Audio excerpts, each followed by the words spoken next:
G Money. Yo. What's up, man? We back. What's going on? Woo. We took a break, a week break? A little bit. About a week break. You know. They was down. They're like, oh, what happened to flip the script? You know, I'm always happy when I can get away from you for a couple of days. Yeah. That is not nice.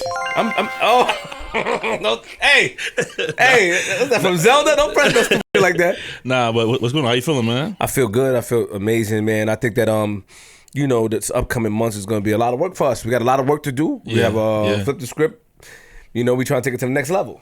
Yes. How you feeling? What's going on, man? I'm good, man. A lot going on right now, but I am excited. By the time you guys watch this episode, you'll see that the Picky Eater recap is up right now. Picky Eater recap. Recap is up right now. See, you know, we're gonna recap season 1 and season 2. Season 3 will be out September, probably the second week of September. You know what I'm saying? We pretty much finished filming everything. So wow, what really? Yeah, we got like about 2 more episodes to film this week, and then that's it. Yeah. Damn, so son. I feel good about it. We got some good episodes. I got some good guests on the show. You know, guests on the show. Shout to Sexy Stace. You know, shout to Killer Kev. You know, shout. You know, I'm just naming. You know. I didn't know about this. Shout out to everybody. Shout out to Michelle. Shout out to Space Ghost. Shout out to Basco. Shout out to the whole Picky Eater staff, man. I think it's dope, man. I can't wait to see it. I'm excited to see it. I'm really excited about that, man. It's a lot of things going on. As far as like the next level of Flip the Script, we'll be taking the podcast. Where we going, man? Where we going? Japan. Exactly. That's where we go. We're going to Japan. You know, that'd be nice. And you know, it's just. I'm just excited, man. I'm just excited. And I'm definitely happy, and I definitely want to shout out to everybody who helps the machine and keeps the machine running. It means a lot. Everybody, of people. Ebach. You know what I'm saying? Can't forget my man Ebach, Machiavelli. I can't forget about him. Shout out to everybody along the way too, man. We gotta do that. We gotta do Ebach and pause. Yeah. Everybody along the way. A King, you know what I'm saying? Oh. A King. We just talked about him today. Shout out to Morris, you know what I'm saying? We saw Morris. He came by the joint. He came by the joint. It was happy. It was good to see him. Good to see him for sure. Shout out to Space Ghost as well. You know what I'm saying? Space. You know what I'm saying? We got everything has everybody that helped move this movement along the way. Maestros. Mike Scott. Good guy, man. You know, he's the reason that we got in here. Yes. People don't know that. He don't like when I say that, but it's the truth. Yeah. Nah, that's my guy, man. I mean, he just lost in the playoffs though, but you know, so he's probably feeling a little crazy right now. But shout out to Mike Scott. You saw him? Did you watch it? I see some of the games, not all of them. When you became cool with him, you started to watch his games. Yeah. I said, G's is a good guy, because I didn't watch nothing. He was telling me, like, yo, Flip, he could play Flip. The only person I watched was Jabari Parker. No, I did watch some of Mike's game, but Jabari Parker. You watched him yeah. He was nice. He hit his head on the rim. He got better after he came out. I thought he did our show, right? You know what I'm saying? But let's get this started. We had, I guess, waited long enough. Yes. G Money. Yo. Hold on. You know. Yo, since we go ahead. I feel amazing. I knew you didn't know. I feel amazing, man. Take your time. The next guest that we got in here, I definitely feel amazing. I feel that we'll get down to a lot of information. You know, It was kind of a rock and a hard place getting him up here. I'm gonna talk about that a little later. Yeah. But G Money, yo, episode 164, we made it. We got a special guest. He looking shocked like, yo, what did I just walk into? What did I just walk into? What's going on over here? My man, he was outside. He watched a lot of people. You know, he was really in the field and in the mud. Facts. Hip hop, the hip hop cop. My man Derrick Parker, round of applause one more time, please. Welcome. Yeah. Thanks for having me, man. Yeah, how you doing, man? I'm good, man. I'm good. Welcome to Flip the Script Podcast. Welcome. Thank you, man. Yeah. First and foremost, let me shout out my man. What's it? AGTV? Is it GTV? It's AGTV. It's AGTV. Okay. Shout out to It's AGTV. You know, I've been seeing over the years. I've been seeing a lot of wonderful clips that he put out, game changing. You know, I give him that, and I reached out to him on Instagram about you. Said, yo, man, I want to get Derrick Parker. This was a while ago, like last year sometime. No, January. December last year. And, you know, it took a while to get back, and then he responded like, yo, you know, he did a barter system, and I respected it. And then he just disappeared. Then he pops again out of nowhere. He's a big guy. I don't know why he's disappearing and popping up, and he's dropping content. But I definitely want to salute It's AGTV, the fact for letting this, for helping us put this together, because I can't find you on the internet. You know what I mean? There's no content. I don't know. But shout out to him. And I want to salute you, and I want everybody to subscribe to It's AGTV on YouTube. Follow him on Instagram, and no, you do great work. You do great work. nah, but it's a big deal though, and this is not every other platform is willing to share a guest or set things up for a different platform. So it's appreciated. You know what I'm saying? Yeah. Welcome. How are you? They said your mic is low. I don't know what you mean your mic is low. I'm good. Everything's good. Can you hear me? Okay. You good? Yeah. So, for the people who don't know, this is how we do up here. We start off slow. We don't speed into everything and ask you everything about. We want to know your history. Back in the days, where you were born, your family. So tell us, who was Derrick Parker before the hip hop cop? Where were you born? Tell us about your parents and stuff like that. Let's take it. Slow. I was born in Bed-Stuy, Brooklyn. Actually, in St. John's Hospital, which is probably not around anymore, Atlantic Avenue, in Bed-Stuy.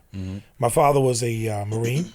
My mother was a teacher, and my father also became a cop, sanitation cop. He was doing enforcement with sanitation. That was his career after he got out of the Marines. We had a lot of brothers and sisters. We all grew up. We moved from Brooklyn because my grandparents lived in Bed-Stuy between Ralph and Halsey, Hancock, around that area.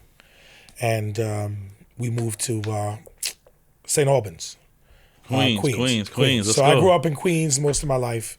I was around when, you guys would know this probably, when they were busing people to school. We had to get bused into white schools because we were in, St. Albans, Jamaica. Everybody had to get on the bus and go to Jamaica Ave. And then from Jamaica Avenue to Bayside, either Cardoza, right, Bayside, or Francis Lewis. So my sisters, we had a lot of brothers and sisters. So we all went to different schools, but we all stayed together. But everybody became, civil service workers, because my father always preached that. He was like, if you're not going to go, and you got to go to college.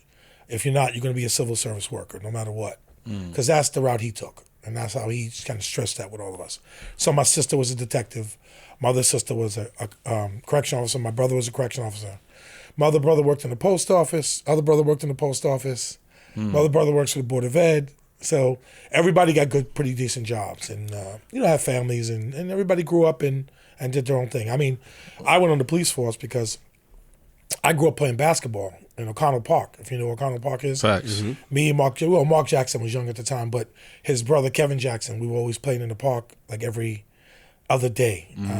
Big Archie Alden, we used to play in O'Connell growing up back in the days. And then, I went to St. John's, from Bayside, went to St. John's University, played in intramurals. I had a team, had a good team. We had good ball players. We took the whole school. We thought we could take the team. We lost to the law school. I was the high scorer that day. But we had a good team. I had a lot of Brooklyn dudes that, went to school with me from Bed-Stuy, from Flatbush. Okay. And we all became friends, So then I joined the police force and Wait, hold on. My fault.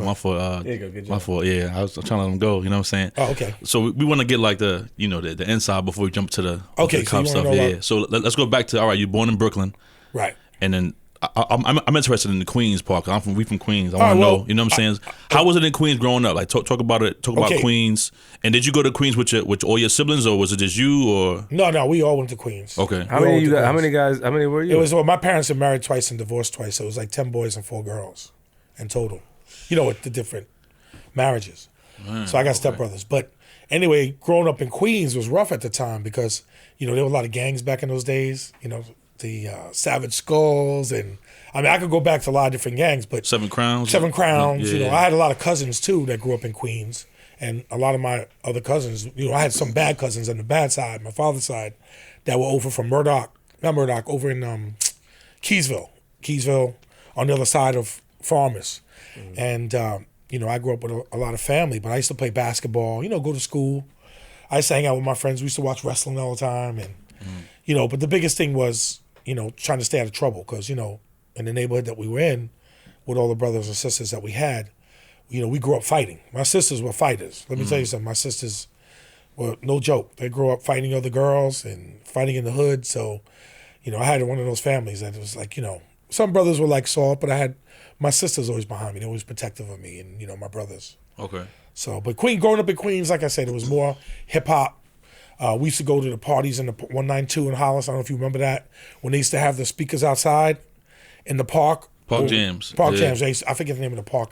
I think it was 192. It was over on Hollis Avenue. Mm-hmm. They used to tap into the power supply for the lights, and the DJ would come out. Yeah, everybody would come out.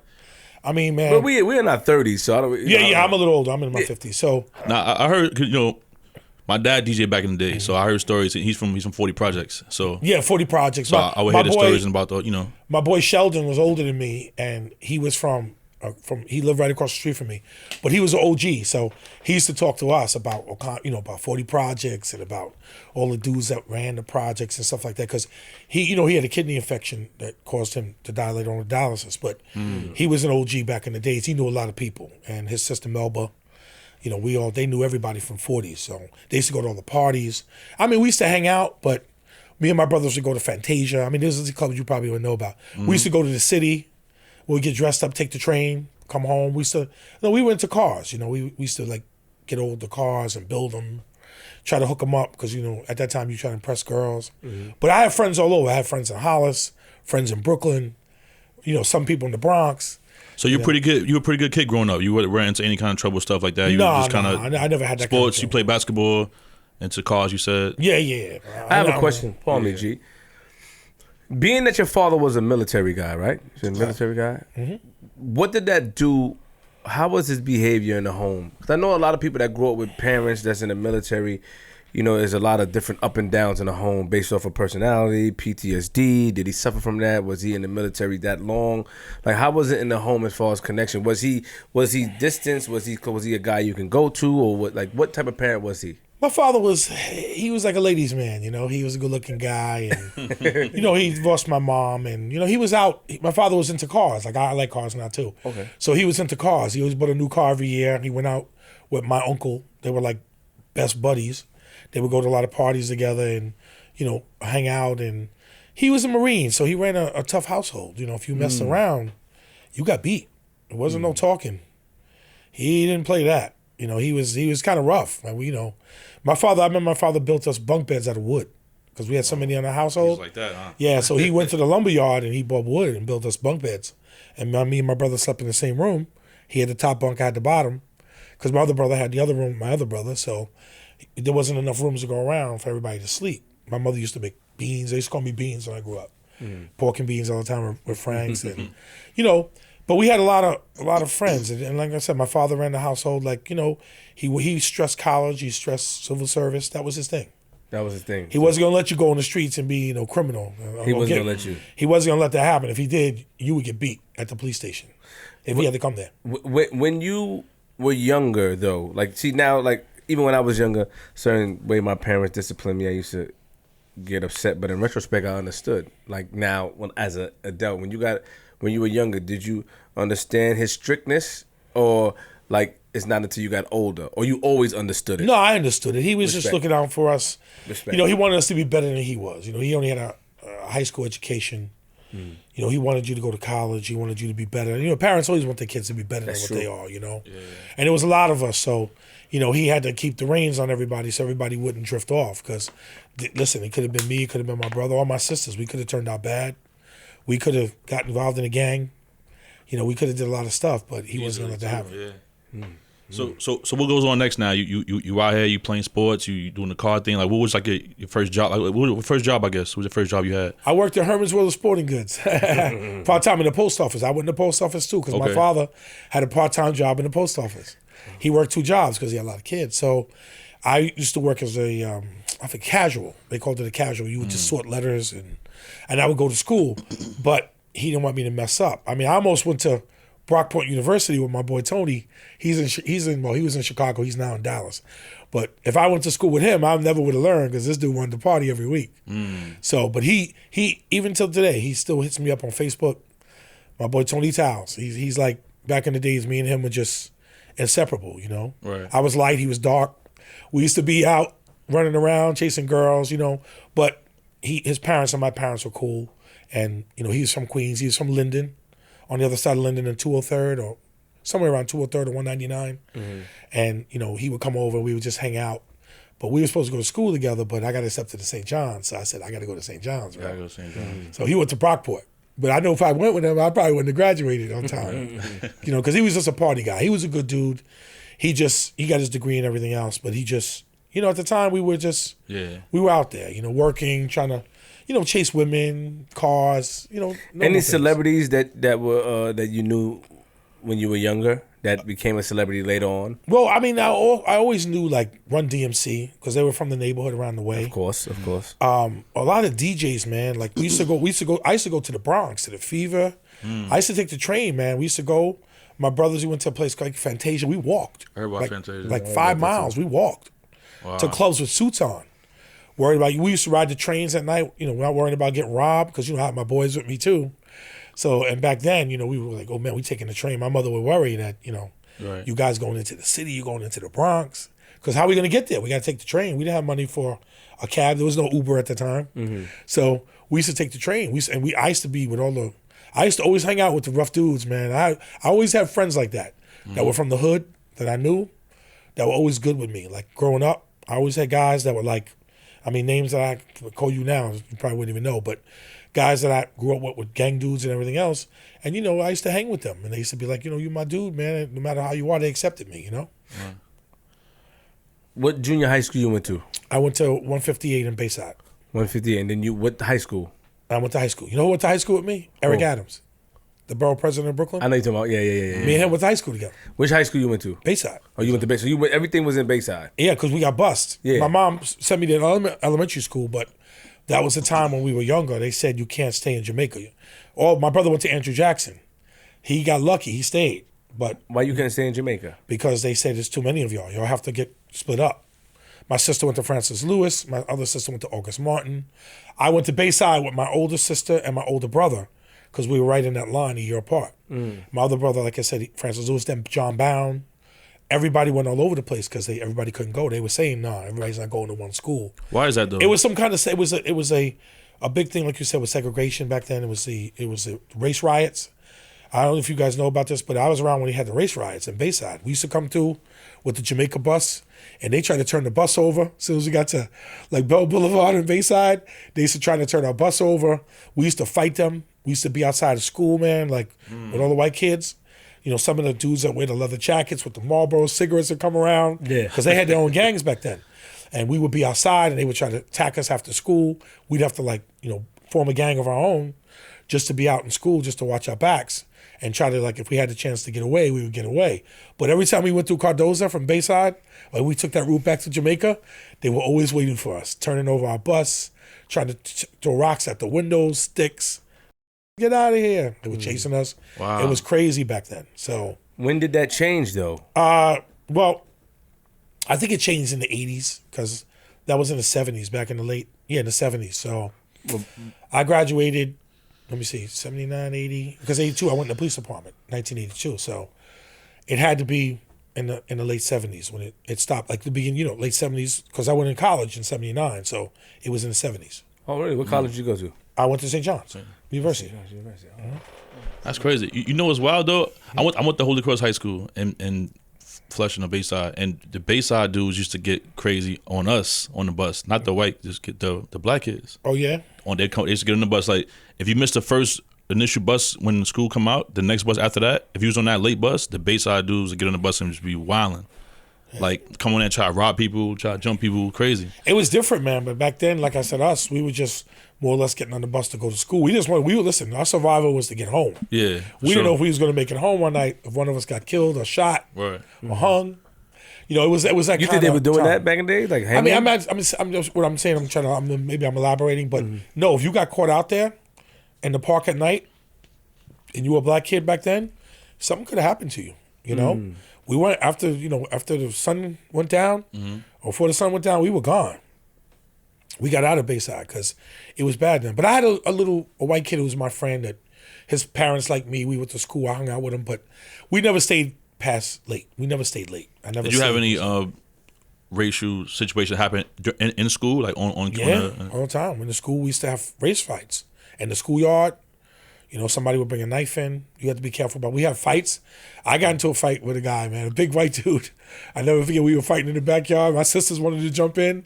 I was like, "Nah, I got this." Me and this dude. He was like a bully, you know, one of those bully dudes. And me and him went out in the schoolyard when I was young. So that was just the time. I always tell people, things in the past as they are in the future now. A lot of kids will never know what happened back when I grew up as opposed to when you guys grew up. Like I tell my nephews that now. Did you win that fight or? I won it. Okay, I just want to make sure. I didn't lose. You know what it is? I'm gonna be honest with you. I didn't lose many fights because every time I was in school, I hung out with the worst of the worst dudes, man. Like even on the basketball team, my dudes were no joke. From elementary to junior high to high school, I hung out. My boys will tell you, they were like, you don't know nothing. I had the baddest dudes in school that I was friends with. My boy Vanilla Webb. I remember him. Remember his name. He used to fight the Zoo Genesis, a Spanish dude. And we'd be in school. Those dudes used to like go at it all the time. They would fight every day. I was like the peacemaker with them because we were on the same team. But that's how it was in school. Nobody messed with us, man. Sound like me, man. That's how, you know what I'm saying? Yeah, you cool, man. You good. You're a good guy. You're a good guy. Yeah. Nobody messed with us. Let me ask you a question. What's your ethnicity? What's your background? Black and Cherokee Indian. My parents are mixed, like, you know, black. Got it. You know, like I tell you guys, it's old school Cherokee. If you know anything about old school Cherokee, my uncle was like your complexion, right? But he had straight hair. Down. You know what I'm saying? Not braids, straight, like straight hair, like, you know, like I know you're talking about like wavy straight hair, like straight. My grandmother was a dancer on Broadway. My grandmother was an actress and dancer on Broadway. And my grandfather, was the mayor of Harlem. I don't know if you guys know that. His name was Willie Bryant. What? Who? Ralph Cooper used to be big in the Apollo Theater back in those days. My grandfather was the mayor of Harlem. One of the reporters saw a picture, and he gave me the actual printout, the newspaper article. What was his name? Willie Bryant. If you look it up, he was fair skinned. You know, my mother was fair skinned back in those days. It was different. Like when you grew up with the zoo suits and you know, everybody had. The complexion of black people was different back then. It wasn't well, now it's mixed too, but back then it was more like even my cousins, like my cousin, I forget his first name, but he's on my father's side. My father had straight hair, you know? Okay. But he's your complexion, you know? And growing up, that's the way it was. It's like Cherokee and Blackfoot Indian. But wait. Okay, we're talking about, there's a Willie Bryant, right? It says he was the mayor of Harlem. That's my grandfather. They called him the mayor of Harlem, but they said that he was a jazz player. Was he a jazz player? He's in a band. I know he was in a band. Okay, from what I remember, but he was also he was in a band. That was my mother's father. Yeah, known as the mayor of Harlem. Yeah, that was him. Yeah. Oh, snap. That was my mother's father. He passed away with a heart attack. Yeah. Yes. That was him. I mean, I never met him. Oh wow. You know, but that was my mother's father. Okay. My mother grew up rough too. Listen, my mother's an only child. Well, she passed away, but she went to a boarding school at 4 years old. So my grandmother put her in school because my grandmother couldn't take care of her like that. She was on Broadway. My grandmother, I remember when we were kids in Bed-Stuy, my grandmother opened up a rib shack around the corner from the house. She used to sell ribs and stuff. She had her own business back then, you know. And my oldest brother lived with her. He stayed with her for the longest, you know, my oldest brother. Okay. He stayed because that was my mother's first child, but my grandmother adopted him. Like she took him. That was like her child, you know. So he stayed with her most of his life. Wow. This is an amazing story about your grandfather, but you never met him before. I never met him, but my parents were in show business. You know, my grandmother, and grandfather in show business. So they say he passed away in Hollywood. Yeah. He was getting ready to come back to New York. Yeah, I didn't know. He was a well-known disc jockey, master of ceremonies. Right. All right. And yeah. And he was a theater actor. Because my mother's name was Dolores Bryant. Oh, snap. And that was his father. That was her father. He was acclaimed for his performance with Ethel Waters in Broadway production of Mamba's Daughter. Wow. He was a disc jockey for the radio station Whom early in his career. Mm-hmm. Now, my father, he comes from a big family, too. My grandparents lived right around the corner from each other. Hancock and Halsey on Ralph Avenue. Mm-hmm. So when we were kids growing up, we used to go from one grandparent's house to the next. And my father he had 7 brothers and 2 sisters. So he came from a big family too. You know, back then we had, you had big families when we grew up. Now people don't have it anymore because now not so can't much. afford it. You know what I'm saying? A lot of kids, you worry, but Back then we came from big families, cousins, family. You see when Tupac was alive, Poetic Justice. Yeah. When they had the family cookouts, that's what we had. We had I got family in Virginia, and the down south. That I don't even know. I don't even really hang with like that. And my cousins. So, you go to college, and what made you want to join the police force? Well, my father, he was instrumental in that. He made me take the test. I took it. I wanted him to be proud of me. I passed it. I got high scores on it, so they called me quick. I think I was 20 years old. I just turned 20. And they called me. You could go on the police force young then. So it was great. I was like 20 years old. I think I graduated academy at 20 and a half. So I was a young cop. But here's the thing. When I came in the police force and going back to those days, I saw things that other cops, like my sister came on 4 years after me.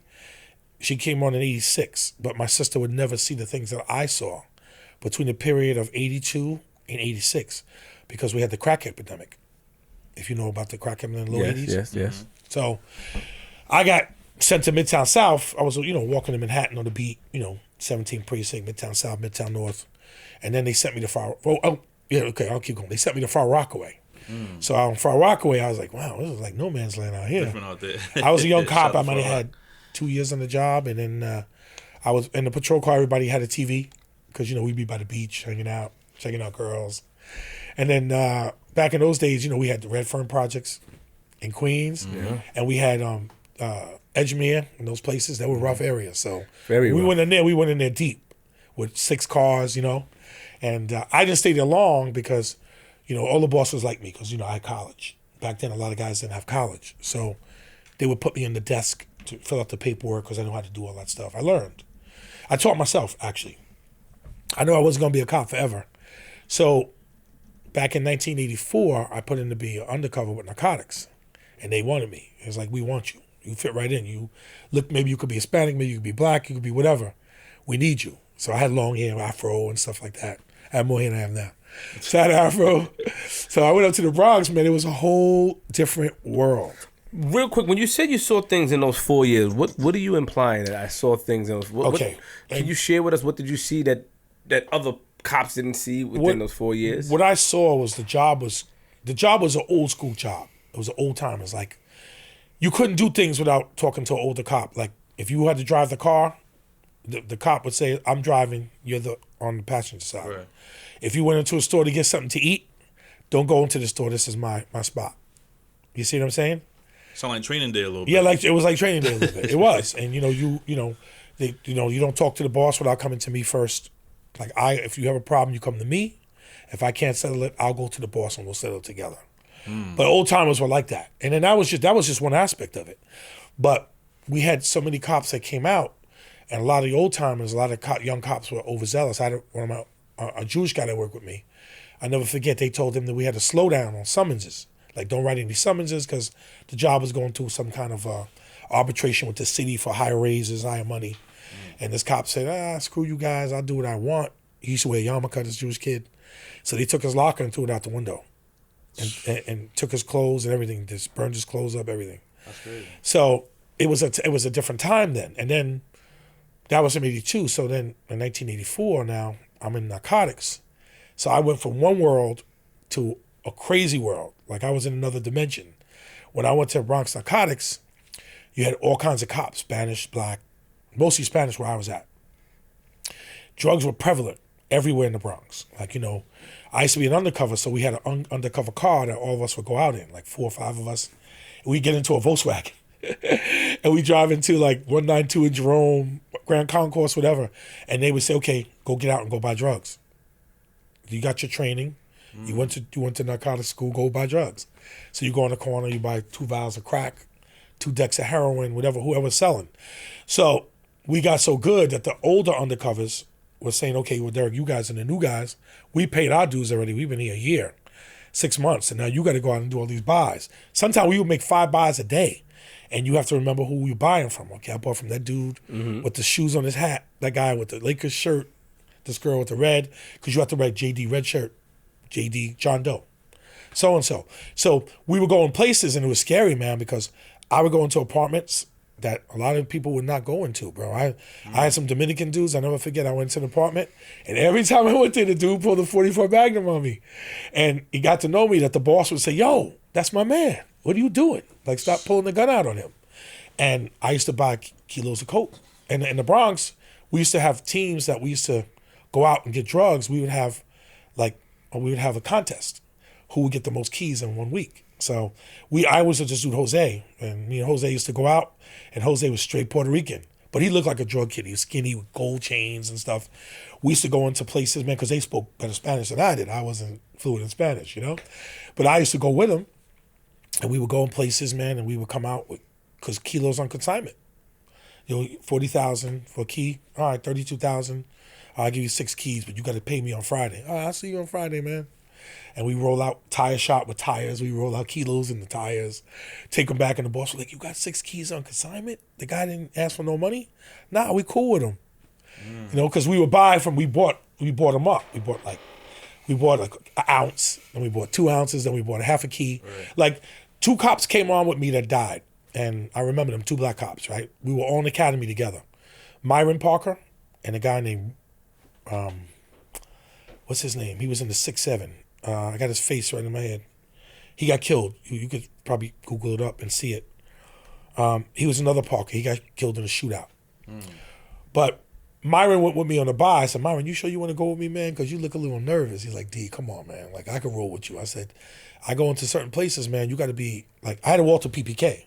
I always had my Walter PPK 380 with me because it wasn't a cop's gun. We had undercover guns.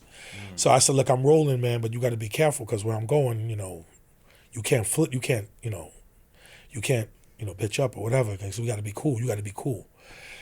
I went to an apartment. I threw like $5,000 in this guy's couch. The dude was like, "Yeah, man, come on. I got dinner for you ready and everything." We used to have dinner together, eat with the guys. I mean, I was undercover at the time. This dude was like, "Derrick, I can't believe we're doing this, man. Like, this is crazy. Like, this guy's got to pull the gun on me, man. I'm ready to be in my pants." I said, "Just chill, follow my lead." So we used to chill. And he's like, "Yo, I don't know how you do this, man." He goes, because, we used to have a ghost with us. We had a guy ghost us. Like, if I go in an apartment, there's got to be undercover, like down the hall or waiting outside somewhere in the building to make sure if something happened and we called the panic button, the troops would come, One day I got thrown down the stairs by my own team. They grabbed me and they threw me down the flight of stairs, man, with handcuffs on. I was like, "Yo." And they said, "Derrick, we had to make it look good." Oh, okay. Yeah. I had handcuffs on and everything. I was like, "Oh, man." When I got him, I was like, "You guys trying to kill me, man." But we used to have bets. And some of the cops I worked with were bad cops. What I mean by that is that the sad part was I had a black girl who worked with me from Queens that used to ride in every day. And she had a drug problem. And we were in a car. And the sad part about it was that this girl used to always, I was young. I was like 20-something years old. I drove a black Trans Am Firebird. It was my first car I was able to buy. And she and I drove in, and this girl would be doing coke every day.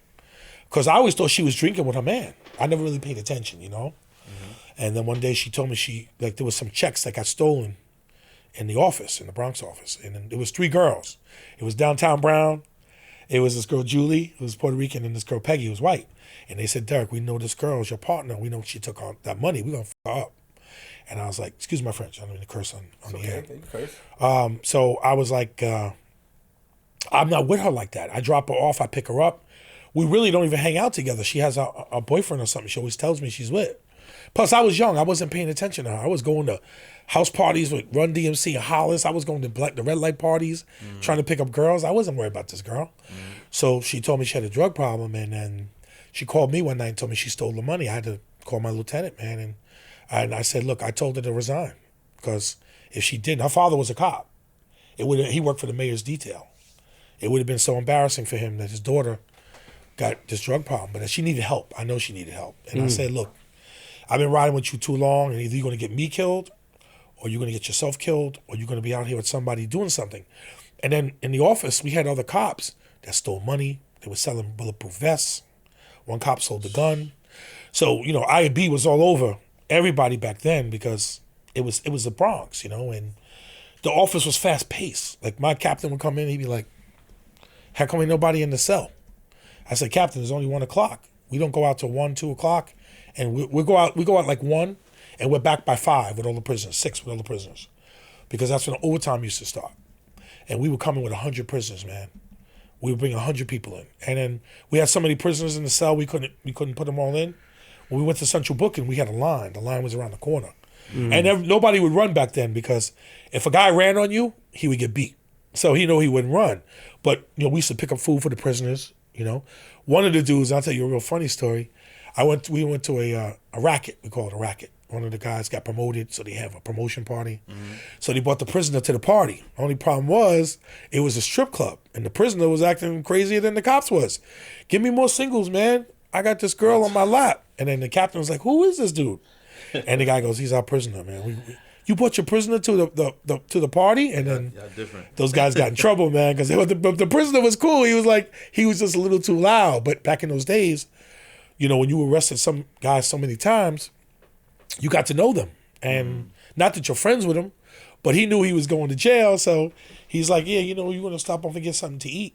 All right, I'm with you guys, I'm going to go to central booking anyway. So, they would be out, but, that's the way it was back then. 2 things. First, Myron Parker, he got killed in an car accident, right? He got ran over. Yeah, he was intoxicated. Somebody that was intoxicated. Some toxic kids ran him over. He was like an accident on the Cross Bronx, or the Deegan, which is the worst place to get out on, and he got killed.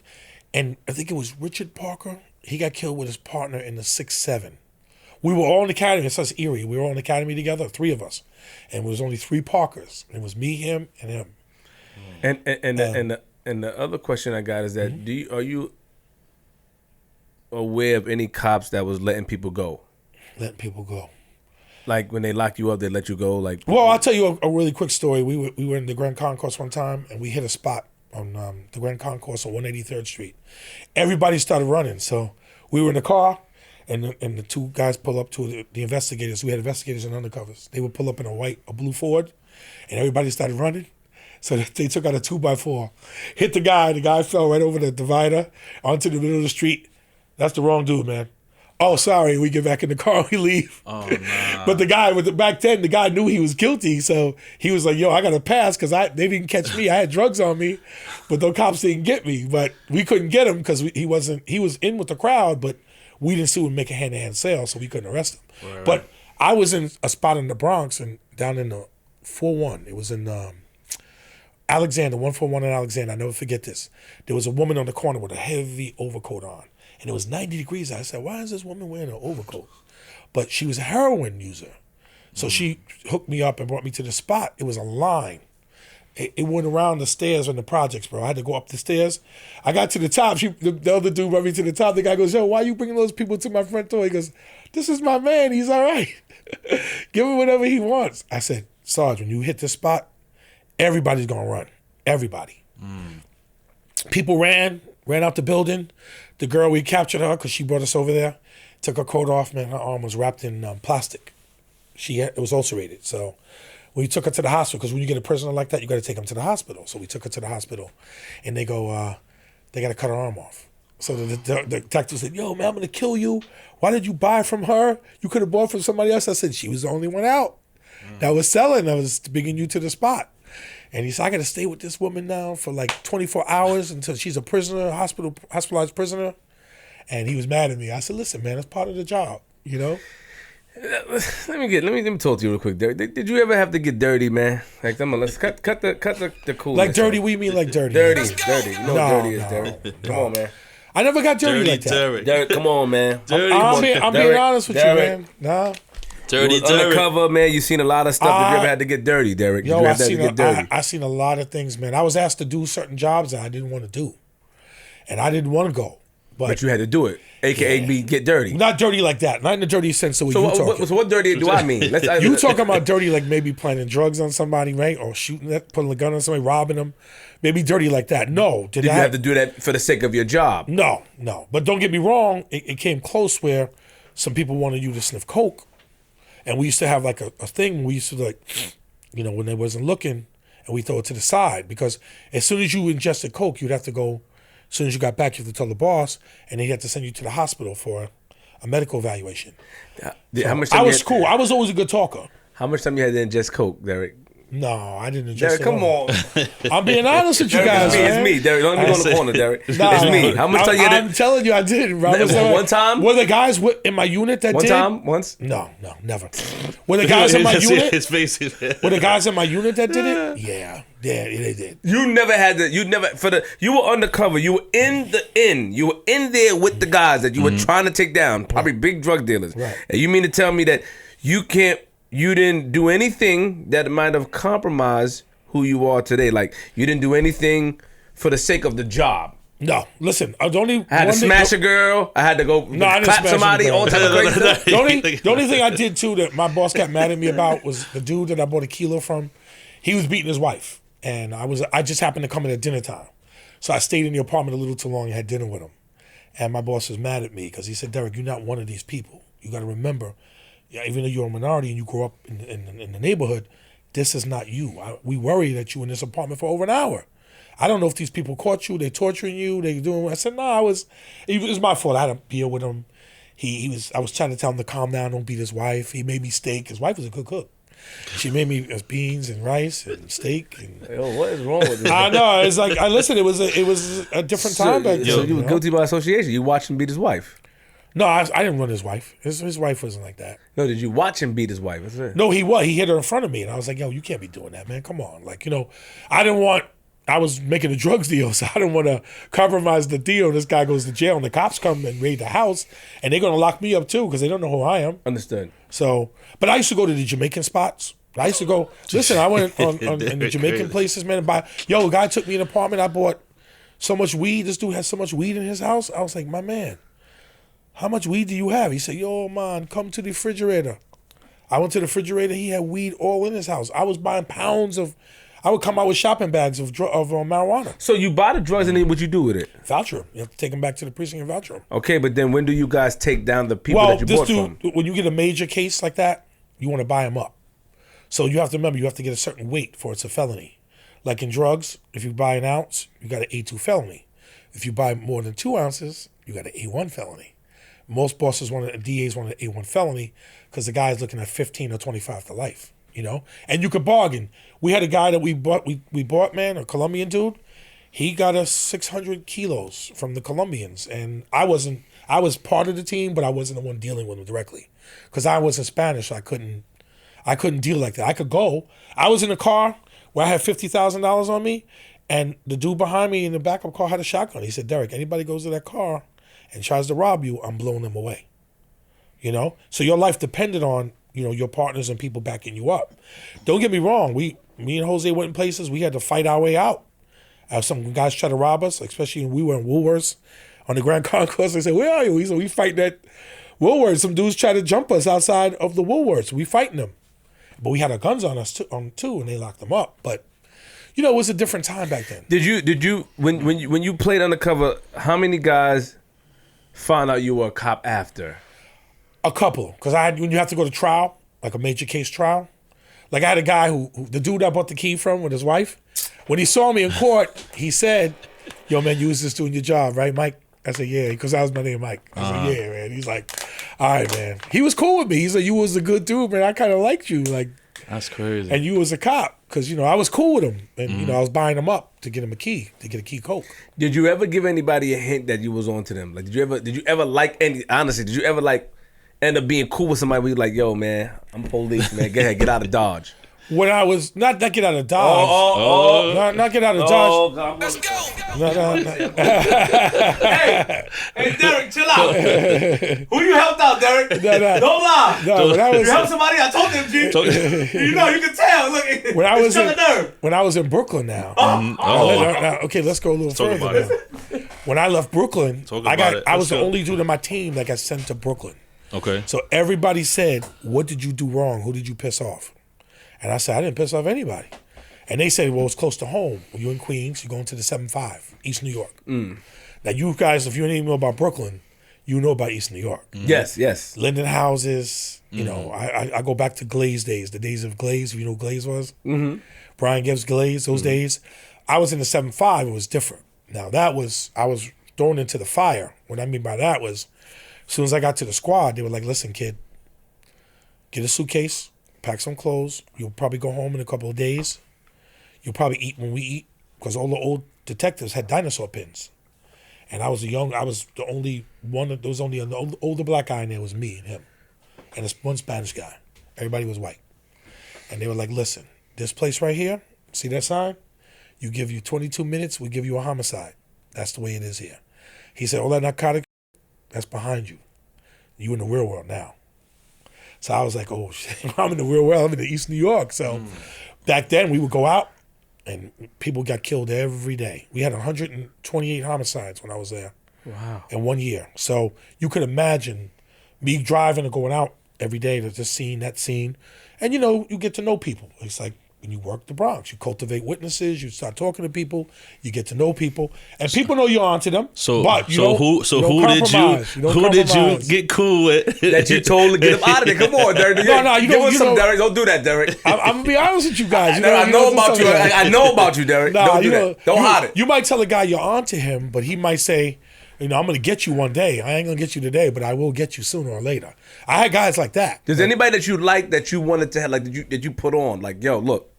Is anybody that you like that you saw that you might have arrested before and then you built a rapport with? You might have saw something to him that was different. Not that you got paid off or anything, that you told like, yo, look, we own you. You need to get up out of here because we're going to get you. Nah, from what I remember, no. The only guy I can remember that, he's a foreman of mine, was he hooked me up. He was a big-time dude in Brooklyn, and he became one of my informants. And he hooked me up with like 10 guns. I took 10 guns out of these dudes in some apartment in Bed-Stuy.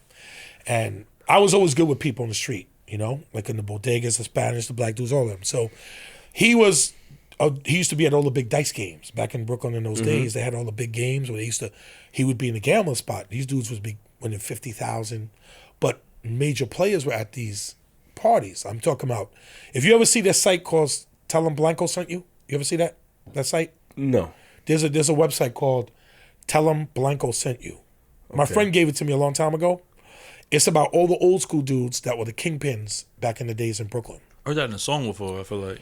If you run it, Tell Them Blanco Sent You, it's like a website. And it tells you all the old school dudes back from Brooklyn. Dudes from Linden houses, Pink houses, man, there was so many dudes in Brooklyn. The worst part was when I was upstairs in the 7-5 squad, and you guys heard about this, Michael Dowd was downstairs in the precinct. He's the most corrupt cop that they had, the white dude that did a HBO special about all the drug dealers. Now, I didn't know him, but I knew the detective that took him down because we worked upstairs, and we never really talked. Uniform cops and detectives don't really mix. We have our own little crew, They just, help us out. We get to know some of them, but we don't hang out with them like that. It's a rarity. But this dude again was with all the big players in the poker games, dice games.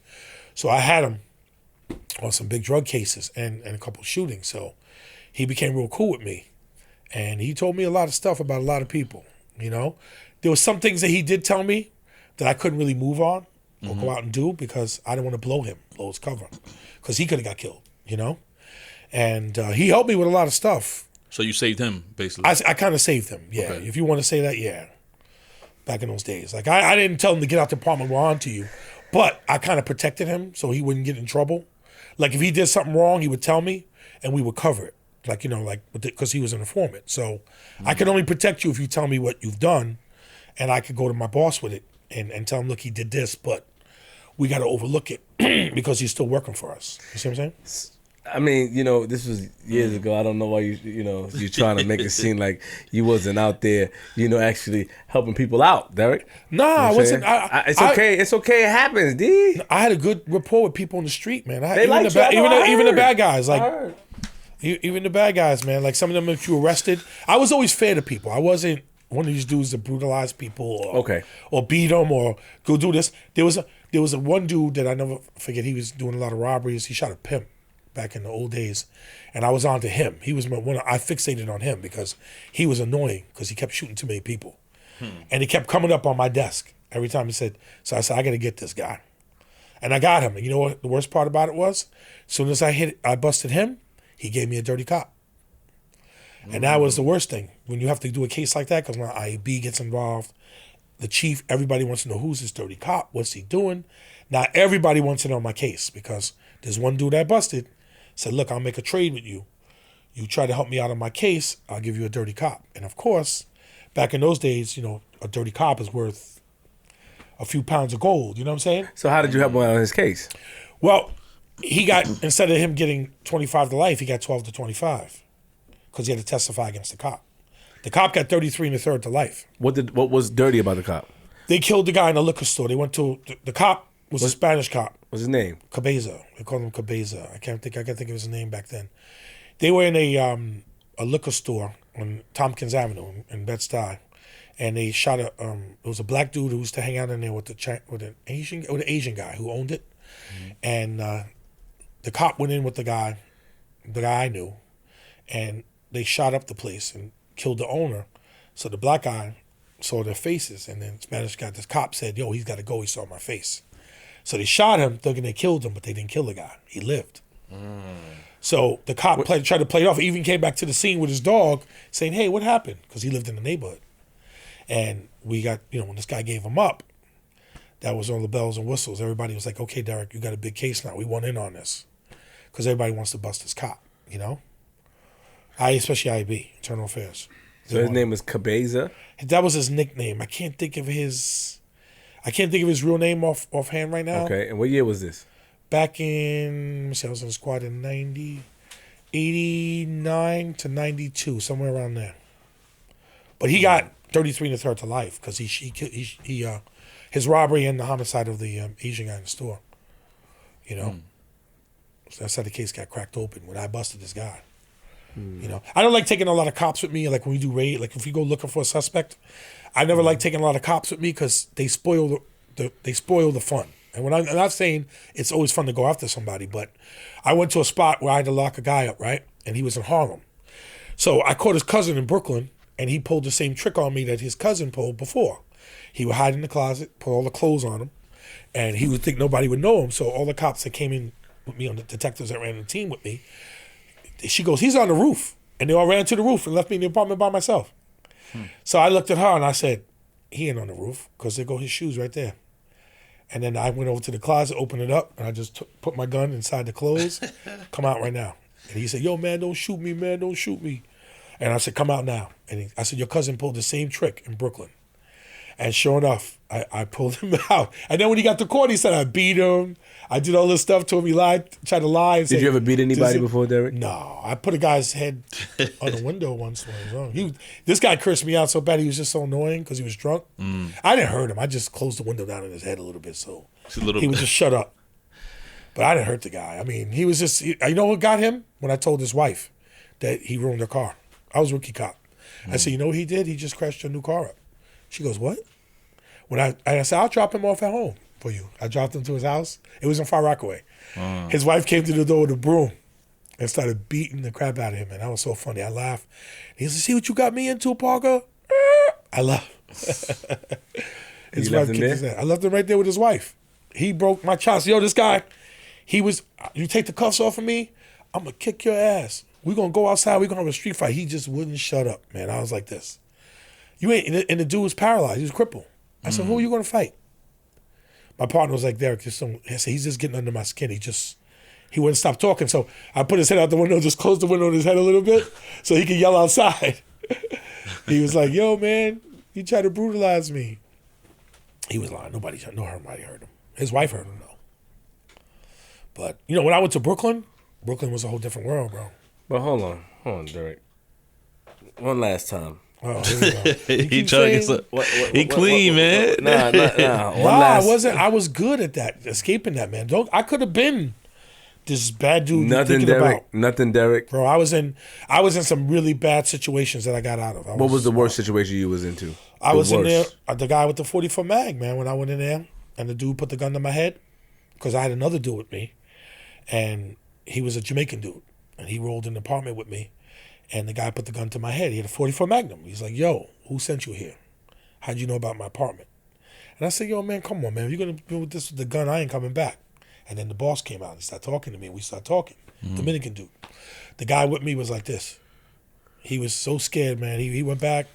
He said, Derrick, I can't go out with you no more, man. I can't do this. I can't take it, my nerves. He goes, I can't do this with you. He said, that guy had a gun to your head. He was going to shoot you. You ever wore a wire? Yeah. So you mean to tell me even with women, you know. What do you mean with women? Yo, Derrick, chill out, man. Like I'm gonna have to get at you, Derrick, because I don't feel you being honest with your boy. Let's go. You ain't take down no women either. Did women give you favors to let them go, Derrick? Come on, stop playing. No, I wasn't until that. I wasn't, man. I'm just being honest. So you clean. I'm clean, bro. Like a whistle. Clean like a whistle. Nothing. There's nothing that you say you're Nobody can say nothing dirty about me in the job. Oh, wait, we can't find it. We can't find it. We ain't gonna find it. We're gonna see in the comments though when we post it up. Gonna Well, see you it. can. I mean, no, in the comments of this show when we post it up, if somebody that's that know you, they might know me, but they're never gonna say that. Like he was dirty. Nothing dirty at all. No, nobody's gonna say that about me. But the most what would the most somebody say about you if they did dislike you? He was all right, but I don't mess with dudes like him. Like he's a cop, you know. Like we didn't get into the rap industry yet. Yeah, we'll get into that. But a lot of the people might say he was a fair dude. Like he was always fair. I was never one of them dudes that was like out to get a guy unless it was a real problem. But understood. I was never like that with people. I was always fair to them. You caught, you busted, you got to do your time, bro. That's it. Did you ever have to go against another cop for doing something wrong that you may have thought was immorally correct, or you may have to stop him from an action? I didn't like a cop beating my witness or my suspect, like get involved in my case, like because I got to answer for that. So if anybody's going to beat him, it's going to be me. If I got to go to court and testify or whatever happened later on, I don't want the cop. And I don't like cops getting into a room with me sometimes. The worst part about some detectives, when I'm talking to somebody, I like to talk to them one-on-one. Right. I don't like an audience because cops interject a lot of questions while you're trying to question somebody. And mostly the key to doing a good job with people like criminals and stuff is knowing. The more knowledge that you have of what they've done and where they're about, I won't get into the case because we're not there yet, but there was a dude in Harlem that I brought him in and he said, yo, man, you know so much about me. I had him picked up to bring to my office by the FBI because I wanted him. Wow. I wanted to talk to him, you know?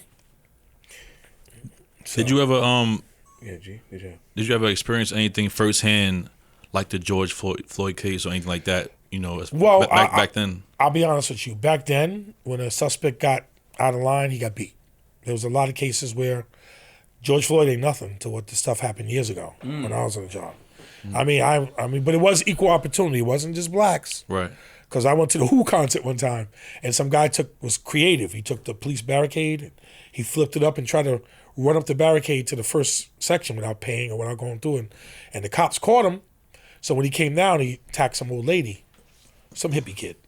And I know the mounted cops were worse back then. They rolled up in the horses, and the guy disappeared. I said, where'd he go? One cop had one hand in his hair, the other guy had his clothing, and they rode off with him. And they beat him up, and he's blood all over the place. And they said, there's an ambulance, go right there. But back in those days, you never had that kind of problem. When the guy got his beat, my uncle, when I went to Bed-Stuy, I'll tell you guys, when I was in Bed-Stuy, the first guy I arrested for beating his wife up, he goes, yo, man, is your uncle Marvin Parker? I said, yeah, that's my uncle. He goes, your uncle, and Rodney, what about Rodney Parker, is your uncle? I said, yeah, that's my uncle. I said, my Uncle Rodney used to get beat a lot by the cops, especially in Brooklyn, because he was a heavy drinker. He's deceased now, but they said, yo, your uncle was no joke. He wore high-top Converses to the prom with a black suit. In Bed-Stuy, he said, your uncle's a legend here. He goes, on the streets, your uncle was fighting cops and everything. I said, yeah, I knew that growing up. My father always told me. He was my younger brother, my father's younger brother, but he was the wild one of the family. So he took a lot of beatings from cops, you know? So, you get to see things that happen. But back then, it's not like it is now. People would never get out of line like this, you know? We had respect, too. Like I had a kid in Bed-Stuy diss me on the street one day because he was in Bed-Stuy with a bunch of dudes. So me and my partner Pete were in the car. We had an unmarked Chevy. I pulled over. I said, yo, Pete, wait here. I went out and I went right through the crowd and grabbed him by his collar and threw him in the car.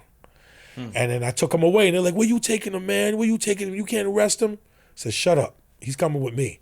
So I drove around the block with him. I said, yo, don't you ever play me like that, man. I said, I bought your grandmother milk and bread and come into the house looking for everything for you, and you're going to try to be tough in front of your friends? Nah, Parker, man, I got a rep, man. I can't let you just roll up on me like that. I said, yo, but I wasn't even bothering you. I was talking to somebody else, and you started getting all crazy, inciting the crowd. So I took him around the corner, and I had to talk with him. I didn't beat him or nothing like that. I just had to talk with him. Did you ever beat anybody? You ever had to beat anybody, Parker? No, not really. Oh, come on. I'm being honest with you, man. Like, nobody, the slap, a punch, nothing? A punch maybe, but nothing crazy. Like, What's a punch is a punch. What do you mean nothing crazy? like I would, like if I had a guy and I had if I had a guy and I had to wrestle with him or something, I'd take him down quick because, you don't want to be wrestling nobody in the street, man. Come on. Yeah, why you trust that? You don't want to. You put the bells on, right? You ever headbutt somebody? Anything? Choke somebody? No, man. I wasn't like that. I never had it like that. I was like, don't get me wrong. I had to arrest people, and sometimes you had to throw them on the ground and get a little rough, but not to beat people like that. No. But did you ever stop an other cop? That's what I asked you earlier. Did you ever stop another cop? I did at one time when a cop was beating a guy up, and I said, look, man, this is my prisoner. I don't want you to harm this guy like that. I finally, like I told you, the guy was being disrespectful, and he got the guy's goat, and the cop got mad. I'll come and kick your ass, and come, white boy, come. And next thing you know, he wanted to go in the cell and go upside this dude's head, but then I got to deal with this because I got to take him to central booking, and they're going to say I beat him. Yeah, facts. I got it. And I don't want to have that on my record. So, I said, look, I'll deal with the kid. I shut him up. And how did you shut him up? I talked to him. And he chill. You guys, you probably want the cop you want here is different than I am. No, we know we want you. I was old school, but I had a good team of guys with me. Respect. When I went into the car in Brooklyn with my partner Sullivan and Renee, we were feared, bro. We used to come out there and they say, yo, Parker, when I know you here, it's a body. It's homicide. Because I used to ride with 2 guns. My partners had 2 guns. Yo, Saquon, I remember him, Saquon from the Lafayette Gardens projects. Back in the days, he probably don't remember us. But my partner Richie ran, that dude grabbed the chair like, don't shoot me, man. Because we were out with him. The funniest story is I had a Jamaican woman who came home with her boyfriend, just came home from, he was a West Indian dude. She was 8 months pregnant. And you know what he did? Bumper clot. Boom. Shot her in the leg because she was annoying him.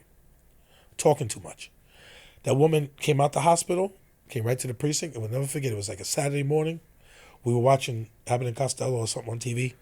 She came in, she goes, look, man, I'll give you everything about the bond. He shot me in the leg. I want him. I want you to catch him. And he killed 2 people in Queens. Really? Come on in. Would you like lunch? And we're going to order you lunch and everything. So the lady stayed with us. She went into the store with us. She hung out with us from 10 o'clock in the morning to 3 a.m., 5 the next day. We got into a shootout with this guy over in Brownsville because he was coming up with a Sterling with another guy. And there was 2 detectives that came from Queens, I'll never forget. We called them Ken and Barbie. So back in those days, cops in Brooklyn didn't like cops in Queens. We called them Queens Marines. Cops would come up. This guy had a tight suit on, and this girl had a long Barbie hairstyle. And they're like, yeah, we want to know what's up with that case in Queens because we have it. So my partner Pete was like, you didn't want to deal with this lady. You didn't want to talk to her. You guys kicked her out of your office. Get the fuck out of here. And he slammed the door in their face. They were so mad. He locked the door so they couldn't come into my office from the outside, the stairs. They called their captain, who called my captain, and my captain called me. Derrick, what happened? Well, why did you disrespect him? I said, Captain, it wasn't me, but not for nothing. We caught this guy. We had a shootout with him. We got the gun. He got shot in the leg or whatever. Some of the cops missed, so my sergeant was like, you guys need to go back for training because you should have blew this guy away. But we got the gun. Everybody in Brownsville was like, look at the cops, man. They got this poor guy in the street. As soon as we opened that door panel, bingo, there's the clock. And we had him. But the girl stayed with us all day, and these 2 detectives were pissed at us. They were like, you and your partner, who the hell do you think you are? We were like, click. We didn't want to hear it because this woman came to you for help, and you turned her away. It was 2 white detectives. Back at that time, they turned her away. They, because sometimes people think, they think everything is just nonsense. But in Brooklyn, we were like, okay, it's an interesting case. Why don't you come on in? Let's have lunch. And, the nicer we treated her, the more information she gave us. He killed a guy in London, killed 2 people in Queens. He shot some guy here in Brooklyn. Okay, that's all we need to know. Anything else? Were you able to put that case together, the bodies together? Were you able to match it? Yeah, but the Queens guys finally got him. They had to go to central booking and take him out and bring him back for a lineup in their case. But we got him. We got into a shootout with him, so he wasn't going nowhere. But the funniest case was, and I'll tell you this is another funny case. Did you shoot anybody? No. I had my gun pointed at people, but I never shot anybody. Okay, good. Funniest. I had a guy there was a robbery in Brooklyn on Atlantic Avenue. The guy was driving, and he had a white beard, and he was ho ho ho. So the people go, the black guy got in the car with him. It was a black guy got in the car with him. He was a cab driver. He said, "You need a ride?" The guy jumped in the car. So the guy goes, "I'll put the heat on for you." Never forget the man's name. His name is Eddie Policastro. He looked like Santa Claus. He pulled up. The dude pulled the gun out on him. Said, "Give me your money, old man, or I'm going to shoot you." So the guy said, "Here, you want this? You want this? And what about my pocket?" "Yeah, give me that too." So he took the gun out he had in his pocket. He was a war veteran. Bam! And he kills the guy. Takes him, throws him out in the street, takes off and goes back to Long Island. So now I talk to people in the neighborhood. "Parker, man, the dude looked like Santa Claus." One girl told me. I said, "Santa Claus? Ain't no Santa Claus around here." I said, "He can't be from this neighborhood." So we finally figured out what happened. It was like a bunch of kids doing robberies on Atlantic Avenue from the other side, which is like the 7-7 side, Utica, Brownsville. Yeah, I know you're talking about. Coming into Bed-Stuy. And I found who this guy was. I went out to Long Island and got him. And this dude had about 100 guns in his house. He had ammunition in bags on the floor of his house. We had a warrant to go in his house because the detectives in Nassau said, "No, we're going to go in his house. And we're going to take SWAT with us." So we captured the guy. We brought him in. He got away with the murder because it was self-defense. It was just that he left. The DA felt sorry for him, and my sergeant felt sorry for him. The guy cried. The guy laid on the table like that, man, and he cried his eyes out. "I didn't mean to kill that guy, man. He was either me or him. I'm a World War veteran. I've been in a couple, he was like 70s, I guess, at the time." But we felt sorry for the guy. My sergeant took him fishing the next day. They went fishing together. The guy was just like, "I didn't want to kill the guy, but he was either me or him." And we knew this guy had did a couple other robberies because when we arrested him, people said that he had robbed other people. But the case went up. It's like, "Well, who's your perpetrator?" "Santa Claus." And we took a picture of him with the beard and everything. Everybody was like, "Yo, you locked up Santa Claus?" So was there backlash from that situation? No, people were sad. Like, why did you lock him up? That guy tried to rob him. The law says we have to investigate it. We had to arrest him. It's not for me to let him go. The DA's office decided not to prosecute him. So that was that. So you went to the Bronx, then you went to Brooklyn. You was undercover doing a whole bunch of crazy stuff, right? But not really doing crazy stuff. But you was, what was next? You guys, this is a long story, man. Well, okay. After I left Brooklyn, not Brooklyn. After I left the Bronx, I went to Brooklyn. So I was in the 7-5. I told you about that. You said that. Mm-hmm. I went to the 8-1 precinct in Bed-Stuy. I stayed there for approximately 9 years. I was on the homicide team, but me and my partner Richie Sullivan and Terry Manane and Pete, we always had big cases. Like some of the dudes that we arrested were tied to drug kingpins, or they were committing multiple murders. Mm-hmm. So my boss said, "You guys are the homicide team." So we worked different hours. It was me and Pete, Terry and Richie, or the three of us together. Because the older detectives that were there, they were like, "We ain't chasing nobody, man. We're like 50-something years old. I ain't chasing these dudes." They were old school detectives. We were young, 30s, whatever. So we would be out hunting.